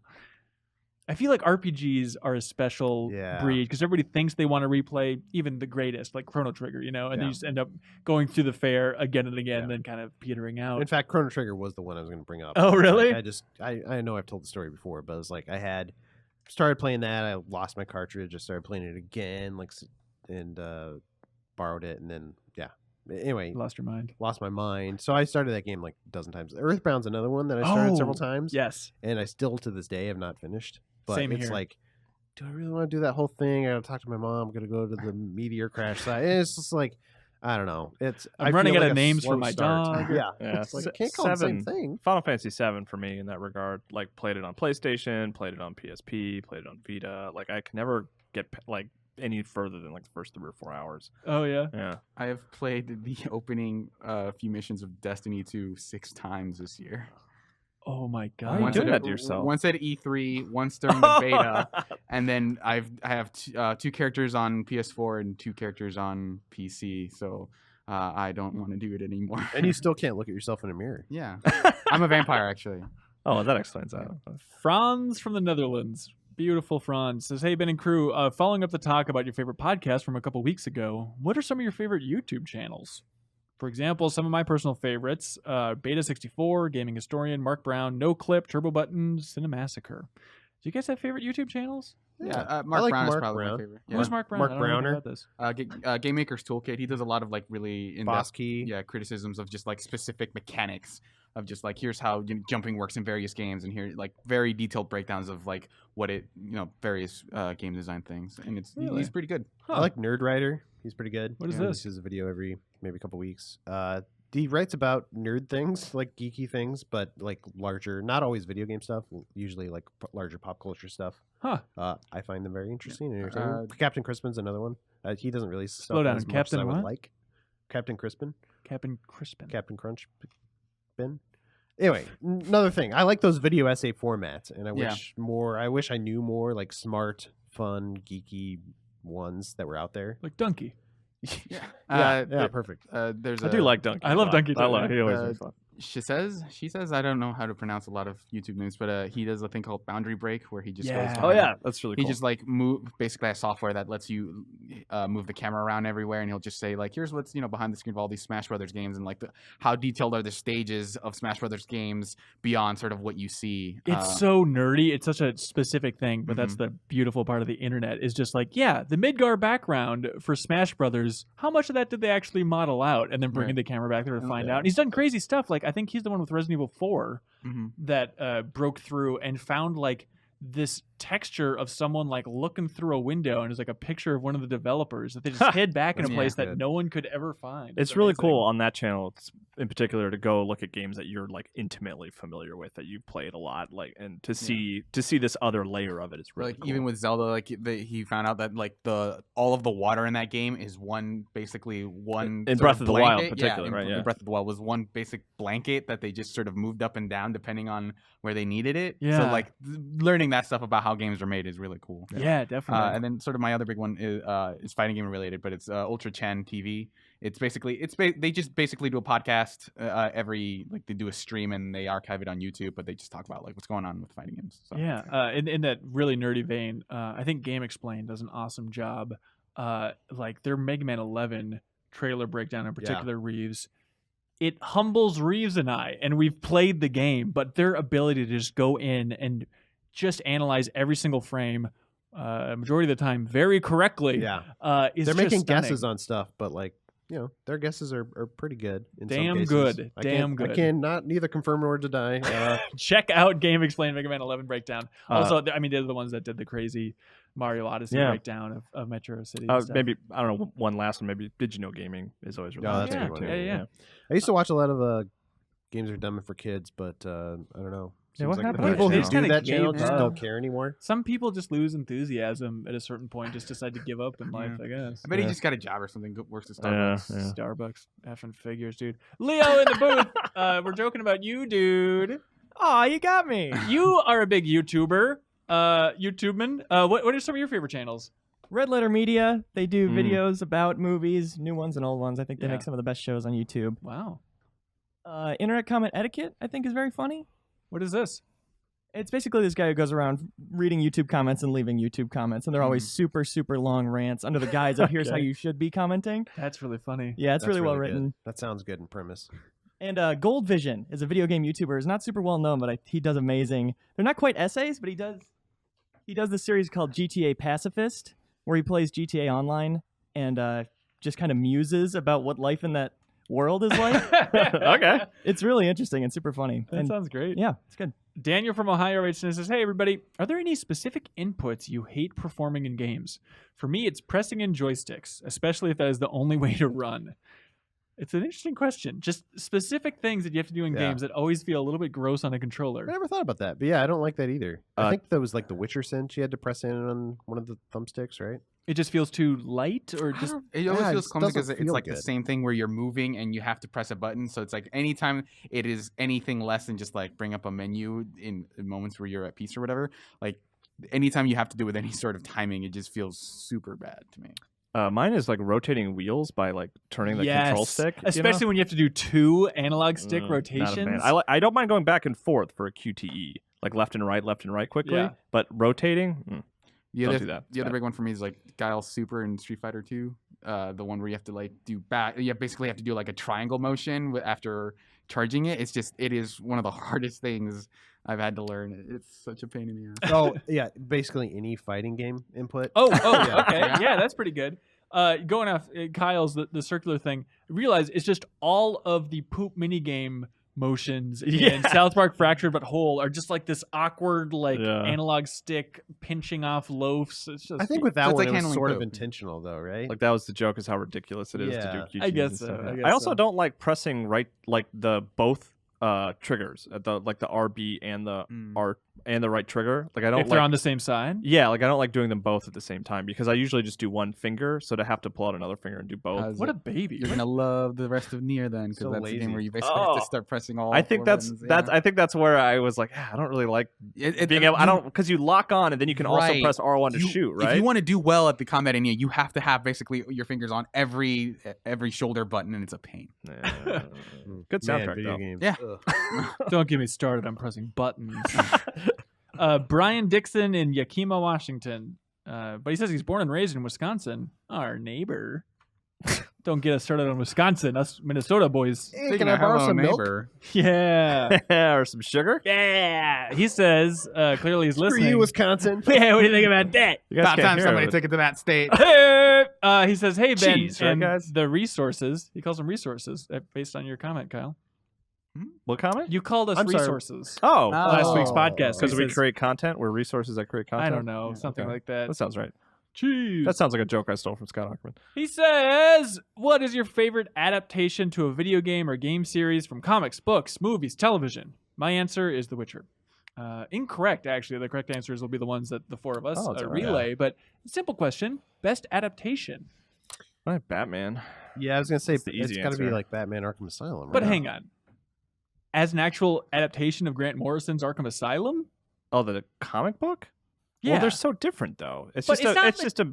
I think the interesting thing is like specific thing. You know what I mean? Instead of just a character happened to be in a video game. Because it's an adaptation of that character, but you're saying like an adaptation of like something more. You want something more honed in and specific. Yeah, let's focus it in a little bit, boys. I like Witcher. Well, so with The Witcher, like, I don't know how well that lines up with the book series. I thought that was actually like a prequel. So does that even count? They're different. Yeah, they're different because storylines. they are different stories than the books. Yeah. But one thing I do like about The Witcher 3 specifically is that it actually wraps up a storyline that they begin in the books. So, and I read those in reverse chronological order of just like the Last Wish specifically is a quest in The Witcher 3 that like they resolve in Witcher 3, and then I went back and read them, and I was like, oh, that's how that started. That's pretty cool. Oh. My other answer would be Chronicles of Riddick: Escape from Butcher Bay. Now there's an example. All right. Does that count? Because that's not the same story. It's a prequel.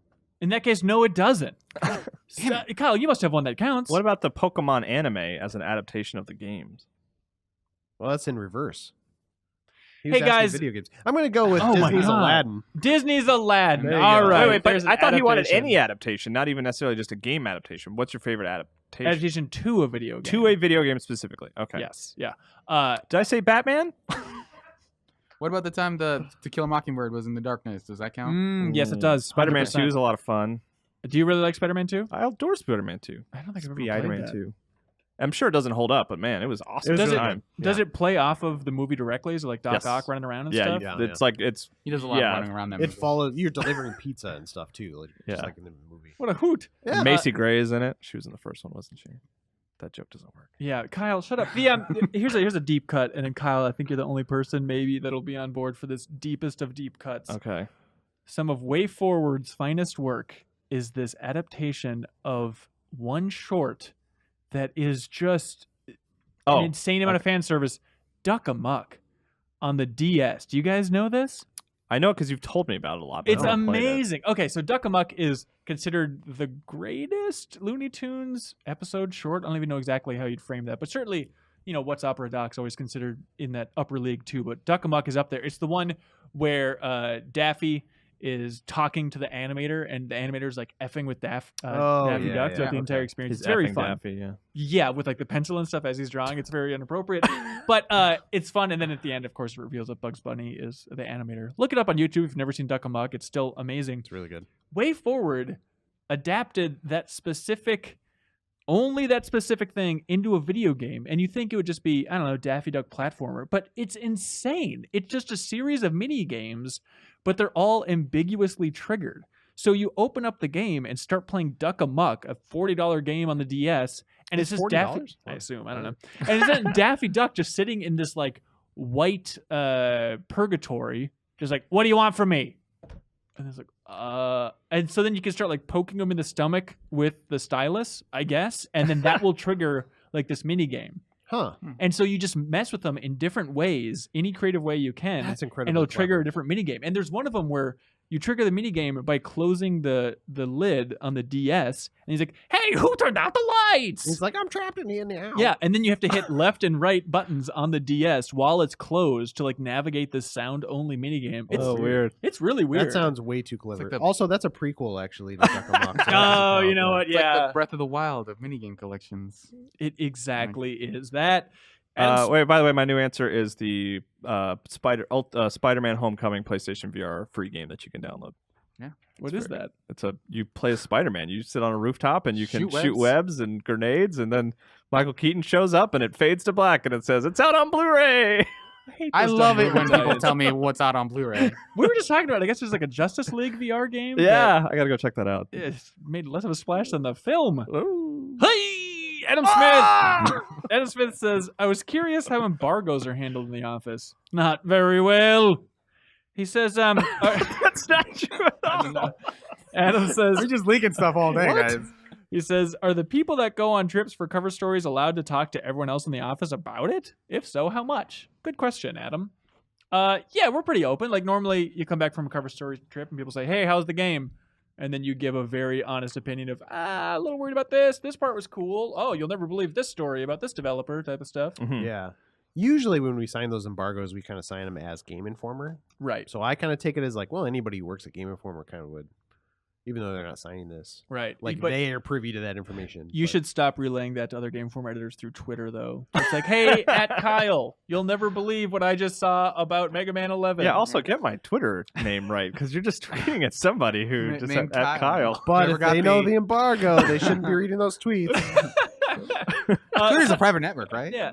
Sometimes, like, if it's a super top secret thing, like, ooh, this cover story is coming up, it'll kind of be a little bit hush-hush. Andy might like, keep things a little secret. Yeah, let's play this to one safe. eliminate that one sort of issue. Yeah. Yeah. But for the most part, yeah, it's wide on open.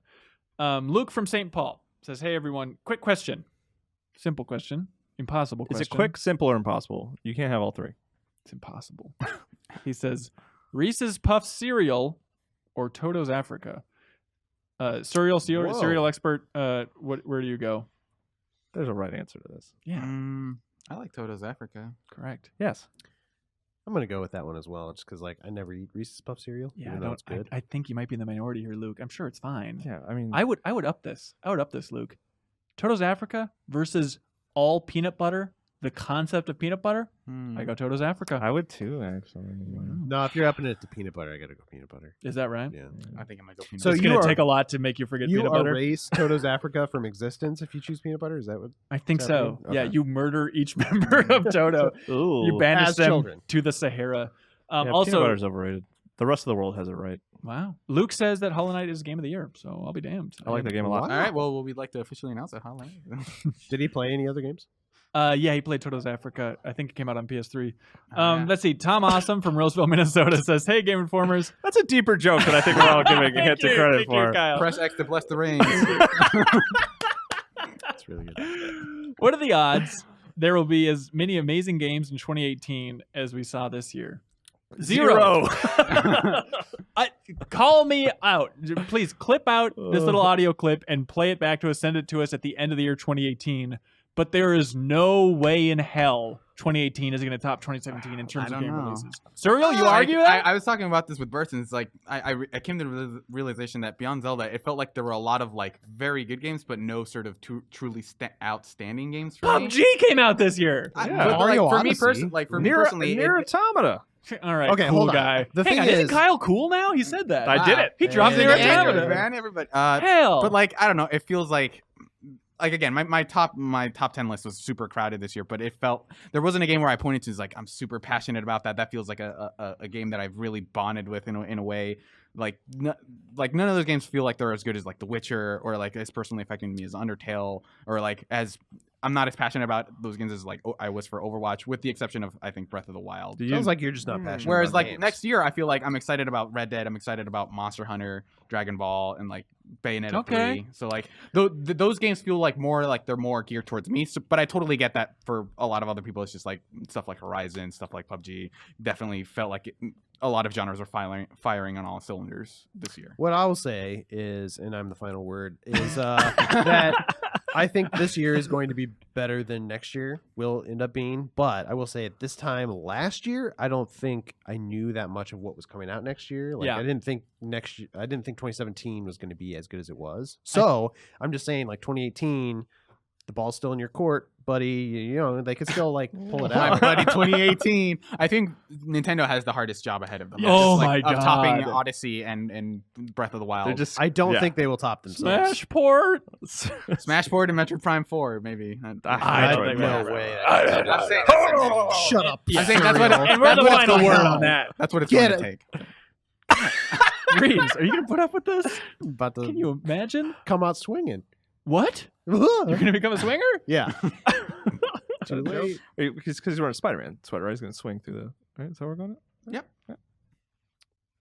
2018 Hey, is going to Mason more Cowell emails, from Chattanooga, Tennessee. Mason Cowell, friend of the show, says, hey, GI crew, I know we usually look back at games and are thinking about the best games at this time of year. But what, in your opinion, was the most overrated game of the year? 2017. It's an odd one. Overrated. I don't know, because I feel like all the big ones are like worthy. Even though like I'm not a big PUBG guy based on my limited time, and like Horizon underwhelmed me somewhat. I totally see the merit of those games. That people really adored them. I know, but it just humor Mason and say a Maybe indie game name. Yeah, so I hate to say it because I'm sure everybody's gonna email me, but Nier Automata. Oh, really? Just because everybody Reeves, says, I'm glad you said it. Yeah, Wow. So we're all thinking. everybody says it's like the game of the year. And I played it for a couple hours, so I'm a good authority here. And it seems like a fine game. I'm sure I'll like it more, but like the fact that you have to play it 3 times to get the best stuff in the game seems a little ridiculous. I don't want to come down and say that I dislike the game. I like it plenty, but when people say like this is better than Zelda, this is better than like pretty much anything else that came out this year, I'm just like you're crazy. Like it's fun. Like I like the character. I like the world. I like a lot of stuff they do towards the end, but like. I don't know, man. A game of the year. I don't know. Frankly, YouTube comments. I think these two guys are jokers. I think Nier Automata. Yeah, let's just cut this off at the pass. We're GOAT. I can't believe Get it's some either. friends out. That's right.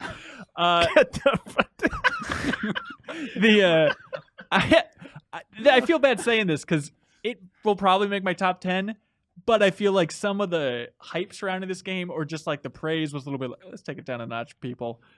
Uncharted Lost Legacy was good. Oh, but that's the anybody other one. saying that Yeah. it's like better than Uncharted 4 is out of their Wait, are people effing saying mind. that? Who's saying that? Brett Shoemaker on Giant Bomb. Well, I love dearly, respect his opinion, but when he said that, I was like, oh my god, it's just night and day. It's just funny because Uncharted 4 was my game of the year last year, and I don't even think Lost Legacy is making my top 10. Yeah. And I liked the game, but like it's not the same level. Also, there's some interesting moments, but I think just the story overall, it ramped up more than I was expecting towards the end, but I don't feel like pretty slow start. I don't think it added that much more to my feeling or affection towards Chloe or Nadine or any Also, other surprising characters I in that didn't like game. the sort of I don't know. Are we getting into spoilers here? I didn't Yes, like. don't say it. I didn't like how the end, the sort of final push of like the thing that we have to do. Yeah. I didn't like it. I just like I thought it was dumb and like. Well, you hate doing stuff in general. Though. I hate pushing buttons. Oh, you gotta push all the shoulder buttons on I Nier thought it was very Automata. I didn't Oh, read all no, his no, come on, complaints. come on. I delete all his complaints from your Hat in Time review. It's just like I just wish you didn't have to press any buttons in this game. Oh, I feel like I'm again in the minority on this, but like Mario Odyssey did not hit me as highly as I think it did a lot of people. I think mostly because I don't find sort of like the exploration aspect as like interesting as it is in Zelda. Yeah, you hate fun. Yeah, I do hate fun. Like I hate fun. I hate fun as much as you hate pressing buttons. Yes, thank you. Finally we can But agree like, about something. It definitely is a game that I enjoyed. It's just it feels like it's in the shadow of like games like at Galaxy, where it felt like you were doing something completely different and new almost every level. And here it's just like It's in the shadow of Colossus. it's up to you to sort of squeeze like all the fun out of these levels, like by just running around and seeing what secrets they have to hide, which I get people like, but it's I would have preferred some more sort of like straightforward. So like here's a cool thing, and then we're gonna discard it for something else, which is what Galaxy did. Were you around during our Game of the Year discussion? I was actually at both of those days. That's right. Yeah. Oh, interesting. Okay, interesting. No spoilers, Reeves. Nope, I wasn't going to say anything. I was just curious. We where may you have were. talked about those games. Spoiler alert. Yeah. The answer is ARMS. Correct. Reeves. What? That's it. I'm out of here. Oh, I can't take this. No, Orange fan number 1. No, Oh, God. Reeves, I- don't go. Don't go. I know how much None of you us have arms long enough to reach him. if only our arms were springs for Where's some Spring Man reason. when you need him? All right, I guess we'll keep going without Reeves. We're losing the I'm gonna clap miss as a that guy. transition, but sorry, this episode's kind of been a mess. But moving on to the next question. Oh, Hey guys, Jeff Argafava. I'm still here. Been there the whole time? Do you have any thoughts? Breath of the Wild. Oh, come on. You stinker. RJ from the Dominican Republic says, hey, crew. I recently picked up Stardew Valley on Switch and can't stop playing it. Correct. With a year with so many amazing games, I feel this game is on another level. Correct. He says, one question. Which game have you racked the most hours into this year? Into this? Well, I it's Zelda for me. I think I'm almost at 200. Really? Yeah. Wow. That's gross. Good on you. I think Surreal? I'm past 200 on Destiny across PS4 and PC. Wow. Not necessarily game of the year, just what you it's spent just the most time. it's a fun way to hang out with people. Just like on PC, I play with my 2 brothers, and on PS4, I play with like a clan and With Edgar? Miller. Yeah, You that's don't right. have brothers, do you? I do. I totally do. He's got super rich brothers named Edgar. Yeah. Buys everything during X Life. It's Fancy. amazing. What about you, Jeff? I have no idea. I think technically it might be Stardew because I started playing it last year. Yeah. Right after, during break, the first. You're a big Put Destiny. like 100 hours into it. Yeah, Destiny's pretty up there. Yeah. Horizon. Of course, especially because you played Frozen Wilds, which Yes. we never talked about on the podcast. Good? Recommended? Yeah, it's good. Okay. It's not huge, but Yeah. More Horizon. I think mine might be PUBG. I think Zelda is number 2, but I think PUBG I spent the most time with this year. Sean from Pasadena, Maryland says, hey, when it comes to watching someone else play a game, especially one I'm familiar with, it ranks as one of the most frustrating experiences in gaming for me. Sometimes it's their play style or the inability to grasp what is happening. Don't watch replay, Sean. He says, or just that they're overlooking something that is painfully obvious in the environment. So my question is, what is the most frustrated you've been watching someone else play a game? I guess, do you guys ever just watching people play puzzle games like a Portal or something like that, where you know the exact solution and you just have to keep your mouth shut is challenging. Yeah, because you're going to ruin it for them if you tell them the solution. Right. I think Giant Bomb had a thing where they started playing, where they all played Dota one year. Oh yeah, and that was just like it was half hilarious of just like they misunderstanding how characters' abilities work, but there was just some things where it's like, yeah, you've kind of sort of missed this entire concept of like, getting last hits or whatever. But that's fine. It's fine. It's fine. Okay. It's fine. Okay, I guess. I say as I clench my fist. It's fine. I remember one time earlier this year when we were all playing Friday the 13th, and everyone got super mad at Kyle because he couldn't figure out how to start the car. Which, granted, the controls are super wonky in that game. I think I saved us. We were all screaming at you. He was like role playing it, like he's fumbling with the keys, right? Dropping my controller. Oh, I do remember that is a fun 2017 memory of just everyone standing around everyone else is dead. I'm like the last one. And everyone's just like, what the hell are you doing? Yeah. Let's see. Matt over here is wondering, why doesn't Game Informer do more video content? I'd love to see news and video reviews from you guys. Leo, you want to take this one? Yeah, why don't we? Why don't you make Leo stay late more? Come on, man. We are a Just scrappy give up operation. Sleeping.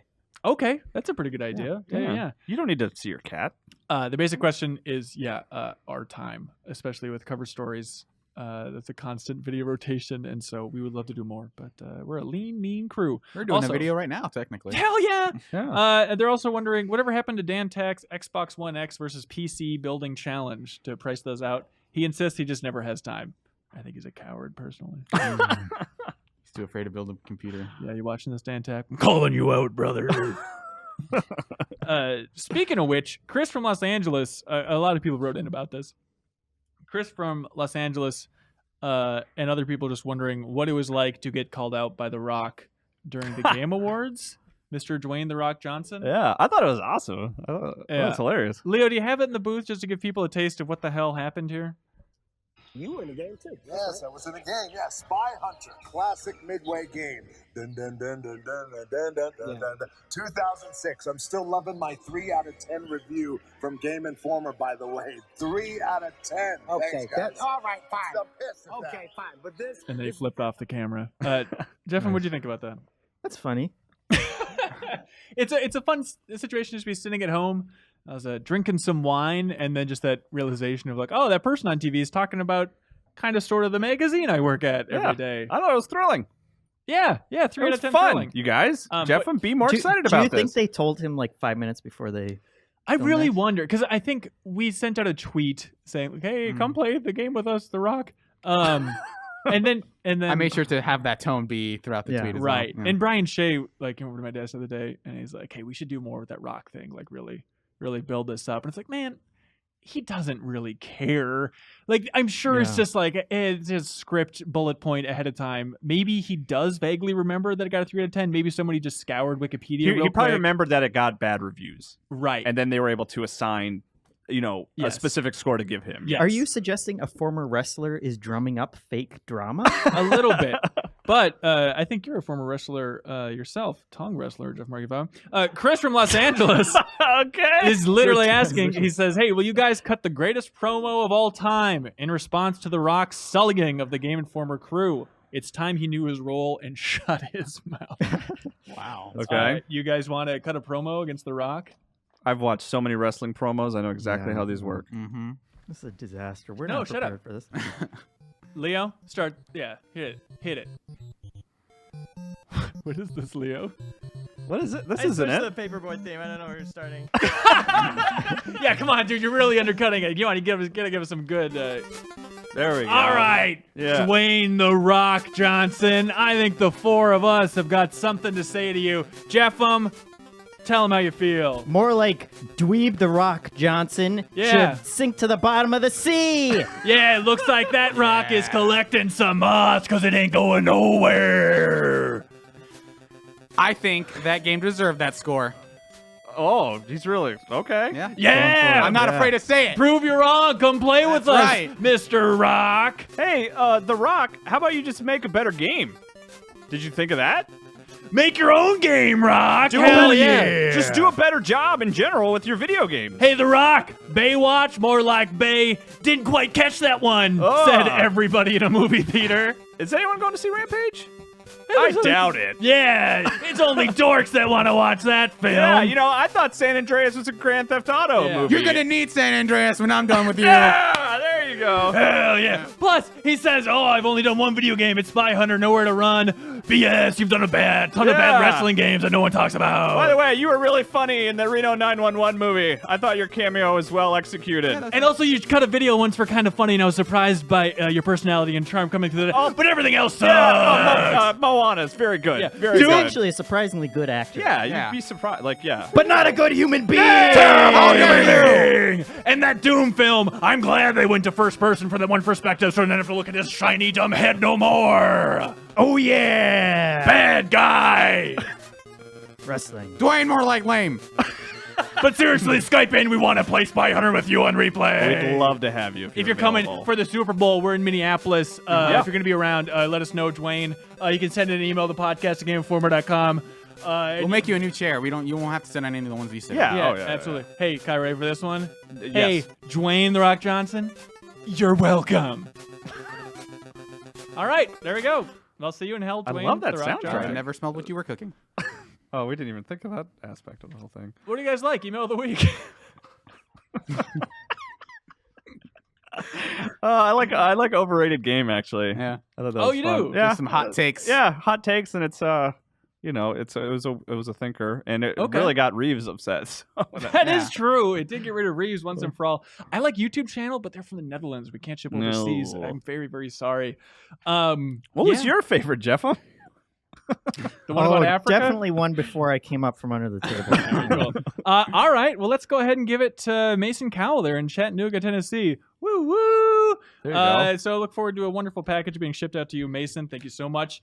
As for now, stay tuned, and we're going to be talking to Randall Lowe and Peter Dalton from Bluepoint Games, the producer and tech director over there, all about the entire process of remaking Shadow of the Colossus. I'd argue the greatest game of all time. So stay tuned for that. Better stick around, The Rock. Yeah, The Rock, you better keep watching. I'm going to watch that podcast analytics and find out if you tune out. Don't you dare press that 15-second fast forward button. Learn what it was like to port Titanfall to 360, The Rock. All right, stay tuned for that.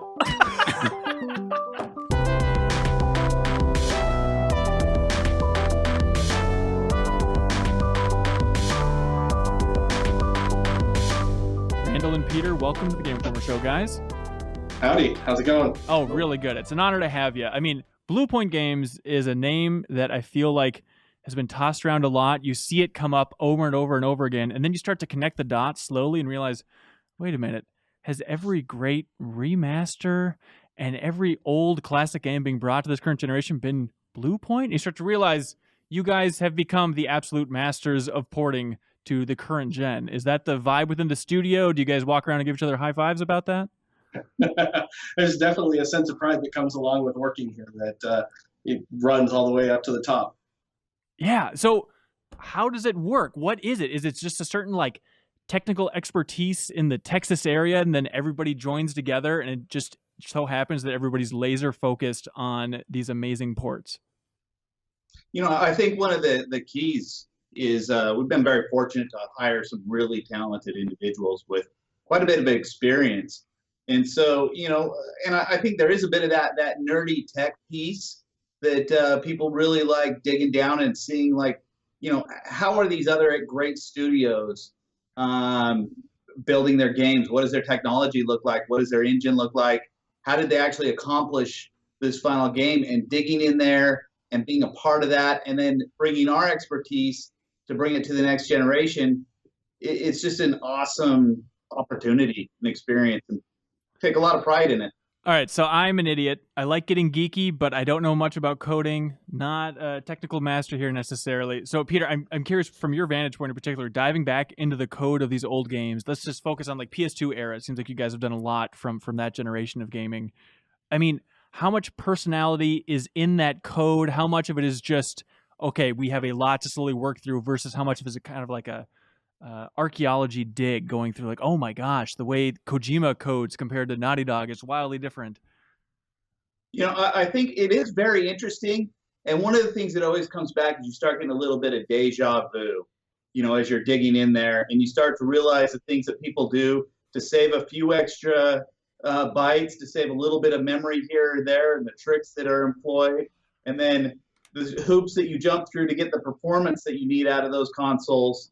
It brings back deja vu, and you start remembering a little bit, and you go, that was crazy. I can't believe we had to do that. And now, just with the advances in technology, the stuff that we can do these days is so much greater, it's really cool. Yeah, I mean, so you were making games back in that era as well. So does that really help when it comes to bringing these games to current gen? Oh, absolutely. I think the very first game I released was a PS2 title.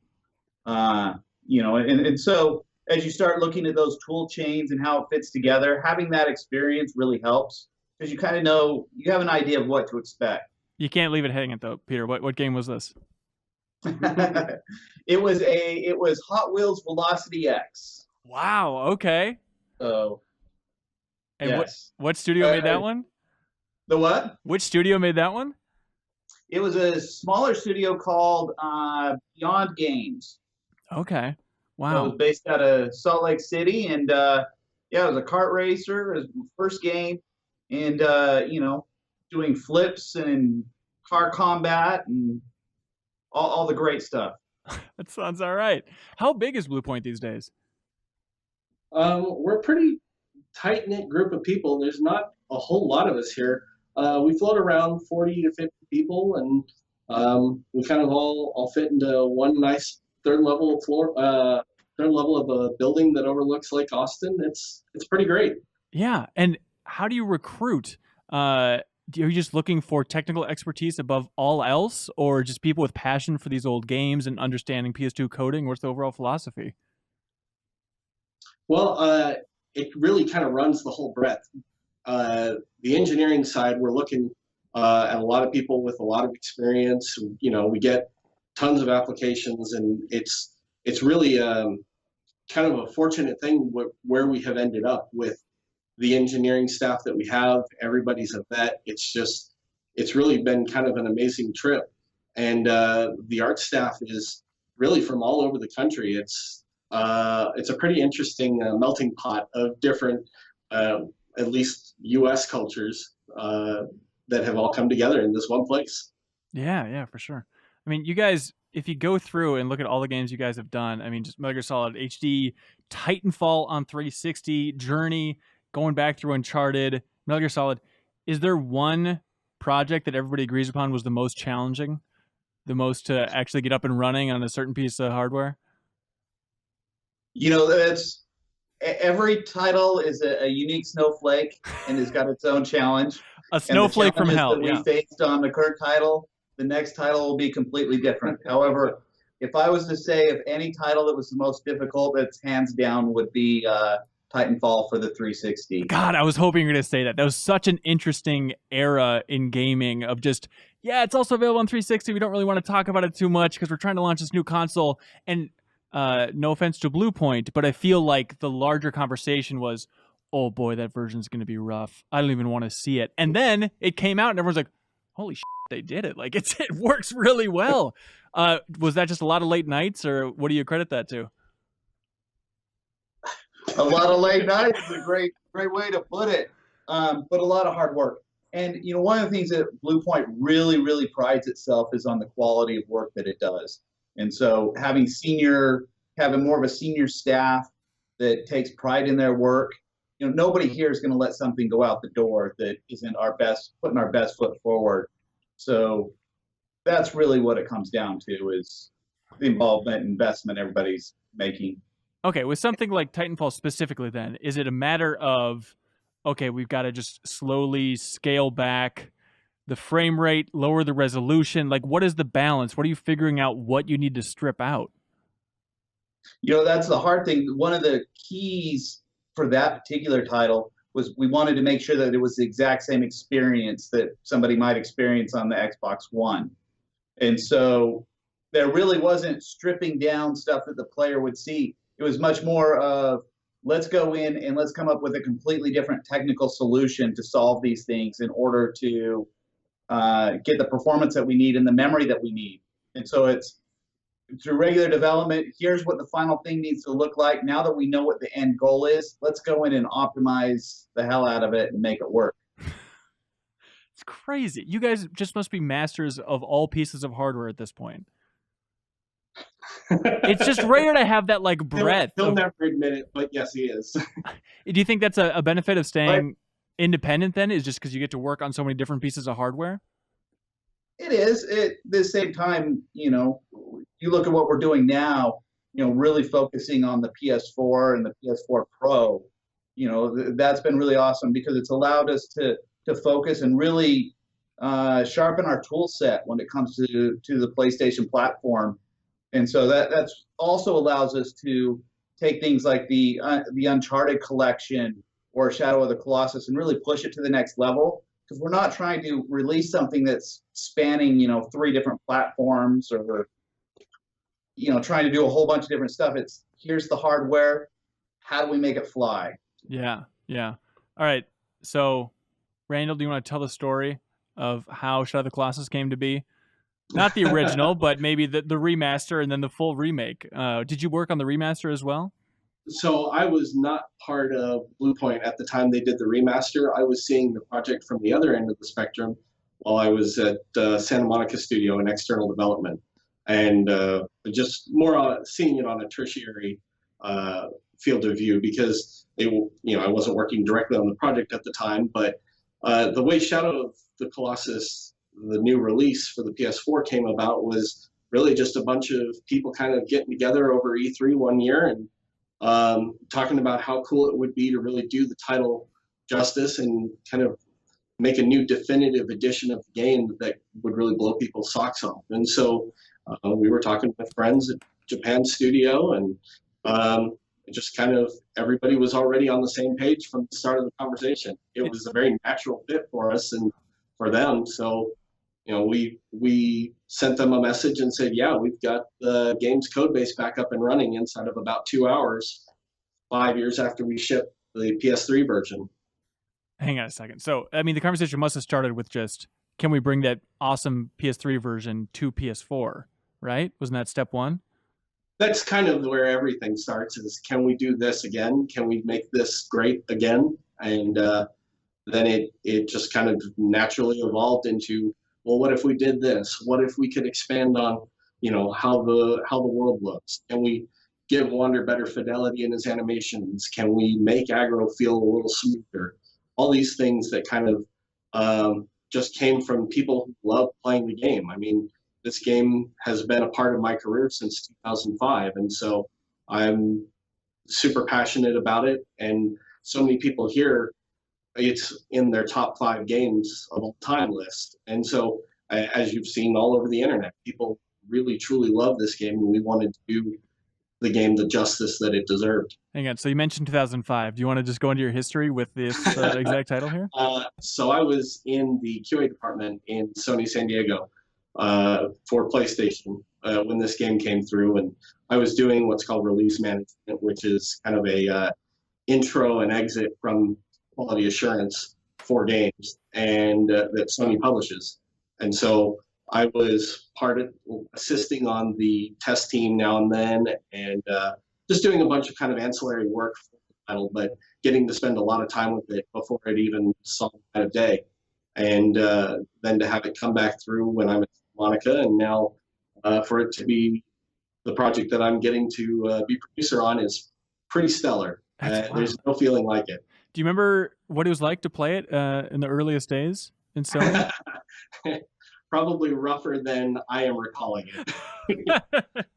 It was, it was a game in development. Those are extremely rough. But you had all sorts of little bugs here and there that kind of hampered your ability to play through the game in one or two sittings. And as we got closer to releasing the game, those things got ironed out, and it was finally like, this is what people are going to get to experience, and you never forget it. It's with you for your entire life after that point. So was the feeling when you first saw it in its earliest incarnation, was it like, man, if they managed to technically pull off what they're going for here, this could be an all-time classic? Or did it just come across as like, oh, another unique game from that Eco team, all right? Or did it have an impact in the office back in the day?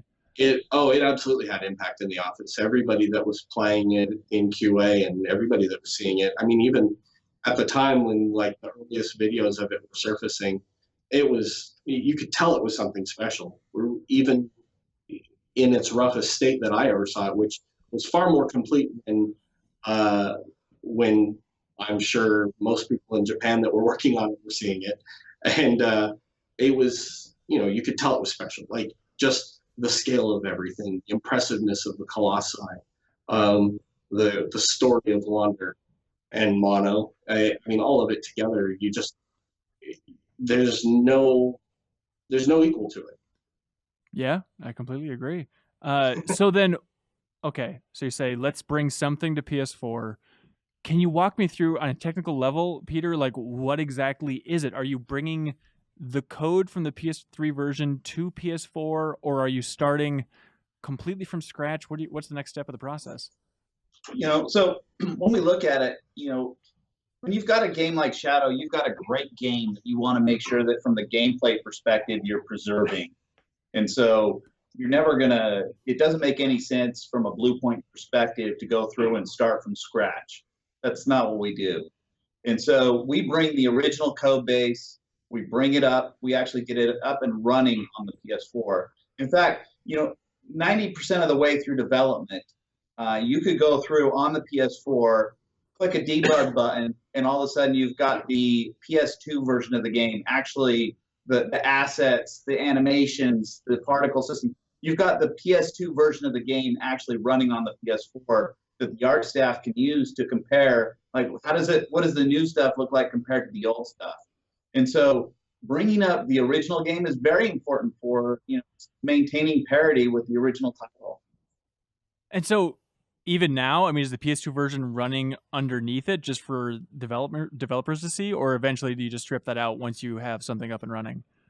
No, even then, it's a balancing act of what systems do we keep from the original game and which systems do we replace. When it comes to like the rendering systems, those are all completely Bluepoint customized technology pieces. When it comes to animation, there are whole new animation systems underneath the hood, but at the game level, it's still the original PS2 game code that's running that controls Wander, that causes him to, or as he runs around the level and shines a sword, or as the Colossi becomes aware of him. That's all the original code that's been tweaked, where needed to fix a few issues, but most of it's the same. That's really fascinating. So largely it's the PS3 version and then replacing textures, adding new lighting, just a lot of revamping, but in theory, the guts are still the same for this thing. It is. And it's two game engines. It's the original game engine and it's the Bluepoint game engine. And then they're sort of infused together, but they're working simultaneously to get the job done. That fusion is the part that I'm curious about, and I'm also scared about on a technical basis. Is there any analogy you can make for how that works? Is it just like whatever holes are left over from what the PS2 engine was lacking, then Bluepoint's completely custom engine just layers on top of that? It does layer a bit, and there's a lot of communication that happens between the two engines. Take, for example, physics. Wander's poncho, we knew that we wanted to replace the physics simulation of that and create a whole new cloth sim for it. And so as we go through and we create the Bluepoint technology for that Colossus sim, we need to replace the existing one inside the existing engine, and then make all the hooks and calls. Here's Wander's position. This is what he's doing. This is how the Colossus should be behaving. He's now lying on the floor, so it should behave differently. And hooking that up into the Bluepoint side so that it all works as if it was one system. So it's a weird cyborg-like creature. It's like a General Grievous from Star Wars of sorts. Okay. Well, it all makes sense now. I totally get it. Is there something bizarre? I mean, Shadow of the Colossus is my favorite game, and so I feel like, holy's too far of too much of a stretch, but there's something that you should have reverence for with that original game. Is it a weird feeling for you guys to like rip that original game apart and see what's making it tick? At least from my perspective of it, it was definitely very surreal. To go through so many years later and find little things that I just didn't even realize were part of the game. And I played the game an inordinate amount of time. Just back when it originally went through QA, and then again on the remaster that we released, 6 years ago now. There are still, up until we finish this thing, like there are still things that I was seeing new for the first time in a game that I thought I knew every square inch of. Do you have examples? What jumps to mind? Simple things like there's a little outcropping at the southern end of the world that you can climb up on top of, and then there's a wall that you can climb down the other side that had that climbing moss on it, and you could just climb down there, and it was just a cool place to go. There wasn't particularly anything there other than it was just a beautiful view from the world.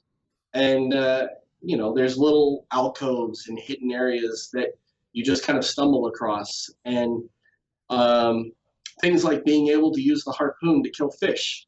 I had no idea you could do that. I knew you could hang on to them and ride them, but it's a lot of little things that all kind of came together.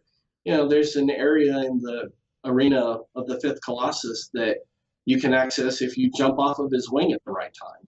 Like there's that I had no idea that you could even do, but the original team that made the game made it so that you could do that. Like it was an obviously conscious effort because it was all set up. Like it was something they could have easily just said, no one will ever get here. We'll just make it so you fall through this giant structure and there's no problem. You just end up back where you're in the play space. But no, they made it so you could walk around on it and climb it, and it was interesting. It was just another thing. Well, there's the obvious question then. I mean, how much communication have you had with the original team and Ueda in particular? There was early on there was some involvement, and they've seen a lot of what we were starting on. But we really kind of took ownership over this and carried it through to the end. Yeah. So Ueda's like, cool. This would be cool to see up and running on a PS4. Basically, it was that kind of interaction. Yeah. And so if it's the original PS2 code somewhere under the hood there, I mean, fans have been digging through that game for so many years now, trying to find all the secrets, or there's scrapped Colossus somewhere wandering the earth. Are all those little tidbits and fragments and pieces that people are aggro launching themselves to get to, are those all technically still in the PS4 version then, even if players can't get to them without completely shattering the game? Well, let me just put it this way. We spent a lot of time making sure we were as aware of this stuff as the community was, and we did our best to maintain the integrity of the original game.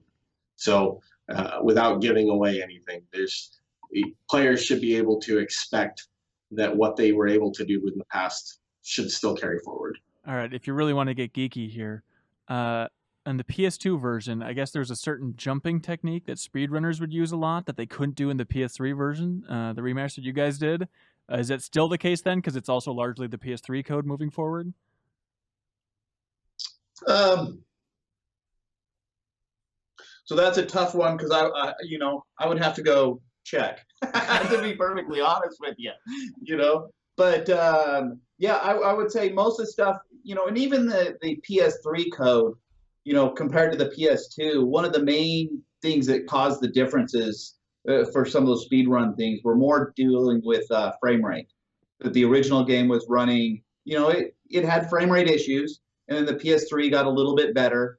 And one decent sized challenge for bringing it to the PS4 was making sure that we support a fluid 30 FPS and also targeting a 60 FPS mode as well.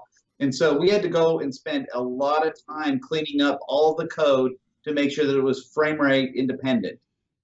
And so a lot of those types of systems got cleaned up and work better these days. Frame rate independent. Can you help me? What does that mean? So, for example, there's a lot of places in the code you can go through and say, the game normally in this area would run at 20 frames per second. So I'm going to set up the behaviors and get stuff to work so that it basically works at 20 frames per second. If it starts going up to 30 frames per second, well, that causes the difficulty to shift a little bit. Or if you take it to 60 FPS, that causes it so that your ledge hanging or other things might not work as expected. And so making it frame rate independent says, I don't really care what that delta time is. I'm going to make it work across the whole gamut of time. So if I'm running at 60 or 30, I've got a consistent experience. Okay, gotcha. So you talk about, leaving in maybe some of the old secrets and stuff that the hardcore fans will really notice. In those early discussions, I mean, did you guys consider remixing things, revamping things, changing it up, something more aligned to, I don't know if you guys are familiar with, like the Resident Evil remake on GameCube compared to the original PlayStation. Did you ever consider having more of a remix philosophy towards this game? I think Bluepoint is very conscious, and one of the things we want to make sure of is that, at the end that we give the game that the players remember, and so too much of a remix, there's lots of stuff in the game that we debate and argue and fight about as far as I think we should change this and that's going too far. We need to be true to the original. And we work very, very hard to strive a balance. There's features that we implement, then we look at them in retrospect and say, you know what, we shouldn't be doing this. Let's back that out a little bit because that's not right. Someone's pushing it too far. Can you give an example of what level, how much granularity is there in these discussions? Are these big sweeping features, or is it like the addition of a rock out on the eastern slope? Yes. All of them. Is it really? It ran from big sweeping features to the color of the grass. Can you give an example of something that was too far, that internally early on is like, no, we're going to shy away from that one? Yeah, like a great one is, so when we look at controls, the controls for a modern gamer today, I don't feel like they're challenging.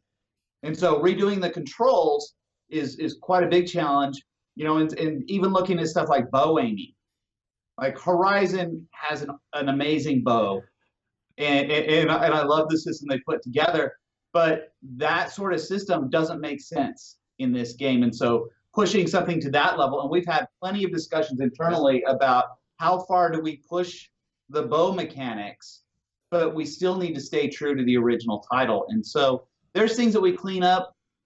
Take, for example, in the original game, if I was looking in this direction, but my character's facing in the other, and you pull out the bow, the camera and everything switches around backwards and you're facing the other way, and we found it disorienting.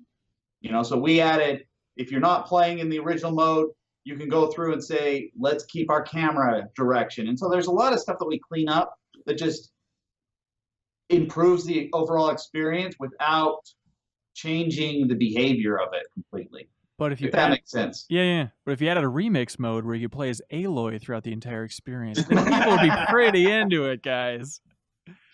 Would be pretty awesome, but we'd have to do a montage in there somewhere. Oh, some for DLC. Yeah, right. There you go.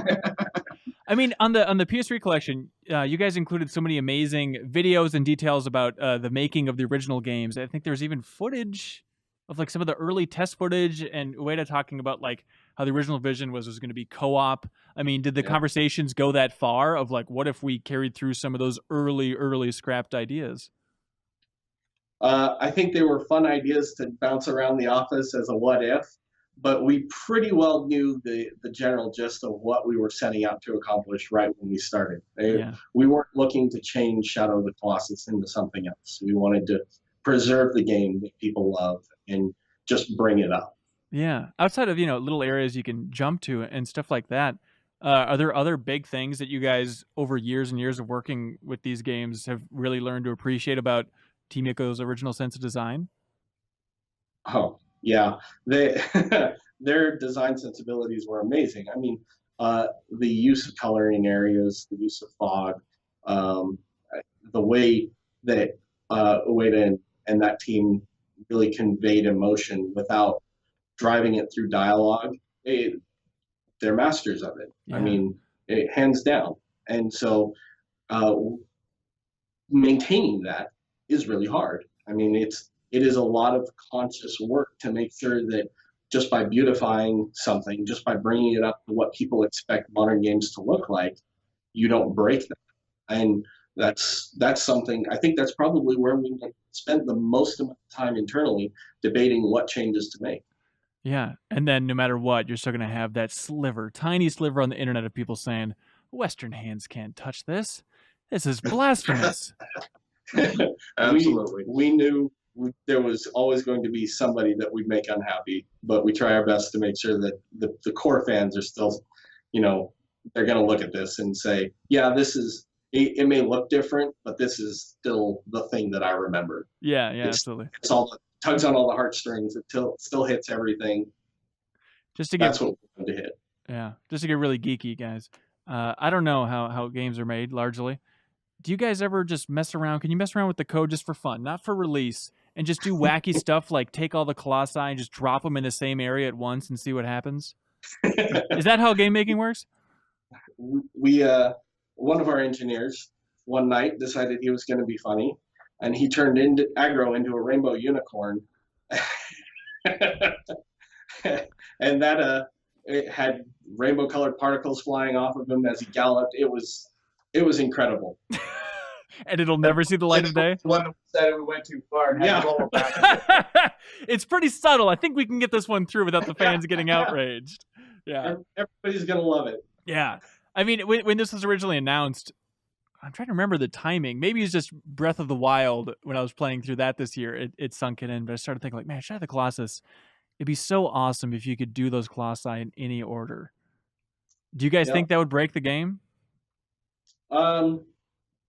There's definitely an emotional arc that follows along with the Colossi. That's interesting. And if you mix up that order, I think you mix up the intended kind of journey that Ueda and the group that worked on the game really kind of intended for you to experience. I mean, that first time you walk into the fourth Colossus' arena, you're met with something that's entirely different from anything you've seen in the rest of the game. And it's awe-inspiring. And if you got to do that as the first one, that impact is lost forever. Yeah. So when is the game coming out? February 6th, 2018. And overall, the philosophy is be 100% loyal, or can fans expect some surprises and just small little optional things in there for them? You might be able to expect some small little optional things. Okay, that's the Bluepoint realm, is small little optional additions. Yep. Okay, that sounds awesome. Things that the hardcore fans can choose to ignore if they so desire. Interesting. And overall, I mean, I think a lot of people from the outside world imagine like, oh, this looks like it's so much more rebuilt. A lot of people might think that you guys had rebuilt it from scratch. I mean, has it been the biggest project you guys have ever tackled? Does it feel leaps and bounds above anything else? Or is it just another remaster that took a lot of extra work? It is very much in that realm. It is the biggest project that we've undertaken as a studio by far. And part of it is I mentioned that there is a code base. There is the original PS2 code base that's running underneath. But at the same time, when it comes to world assembly and reconstructing the environments and everything, it is 100% remade. Yep. It is not a remaster, which is much more of let's just up-res different things and add a feature to. This is much more on the lines of original development, following a very following a blueprint.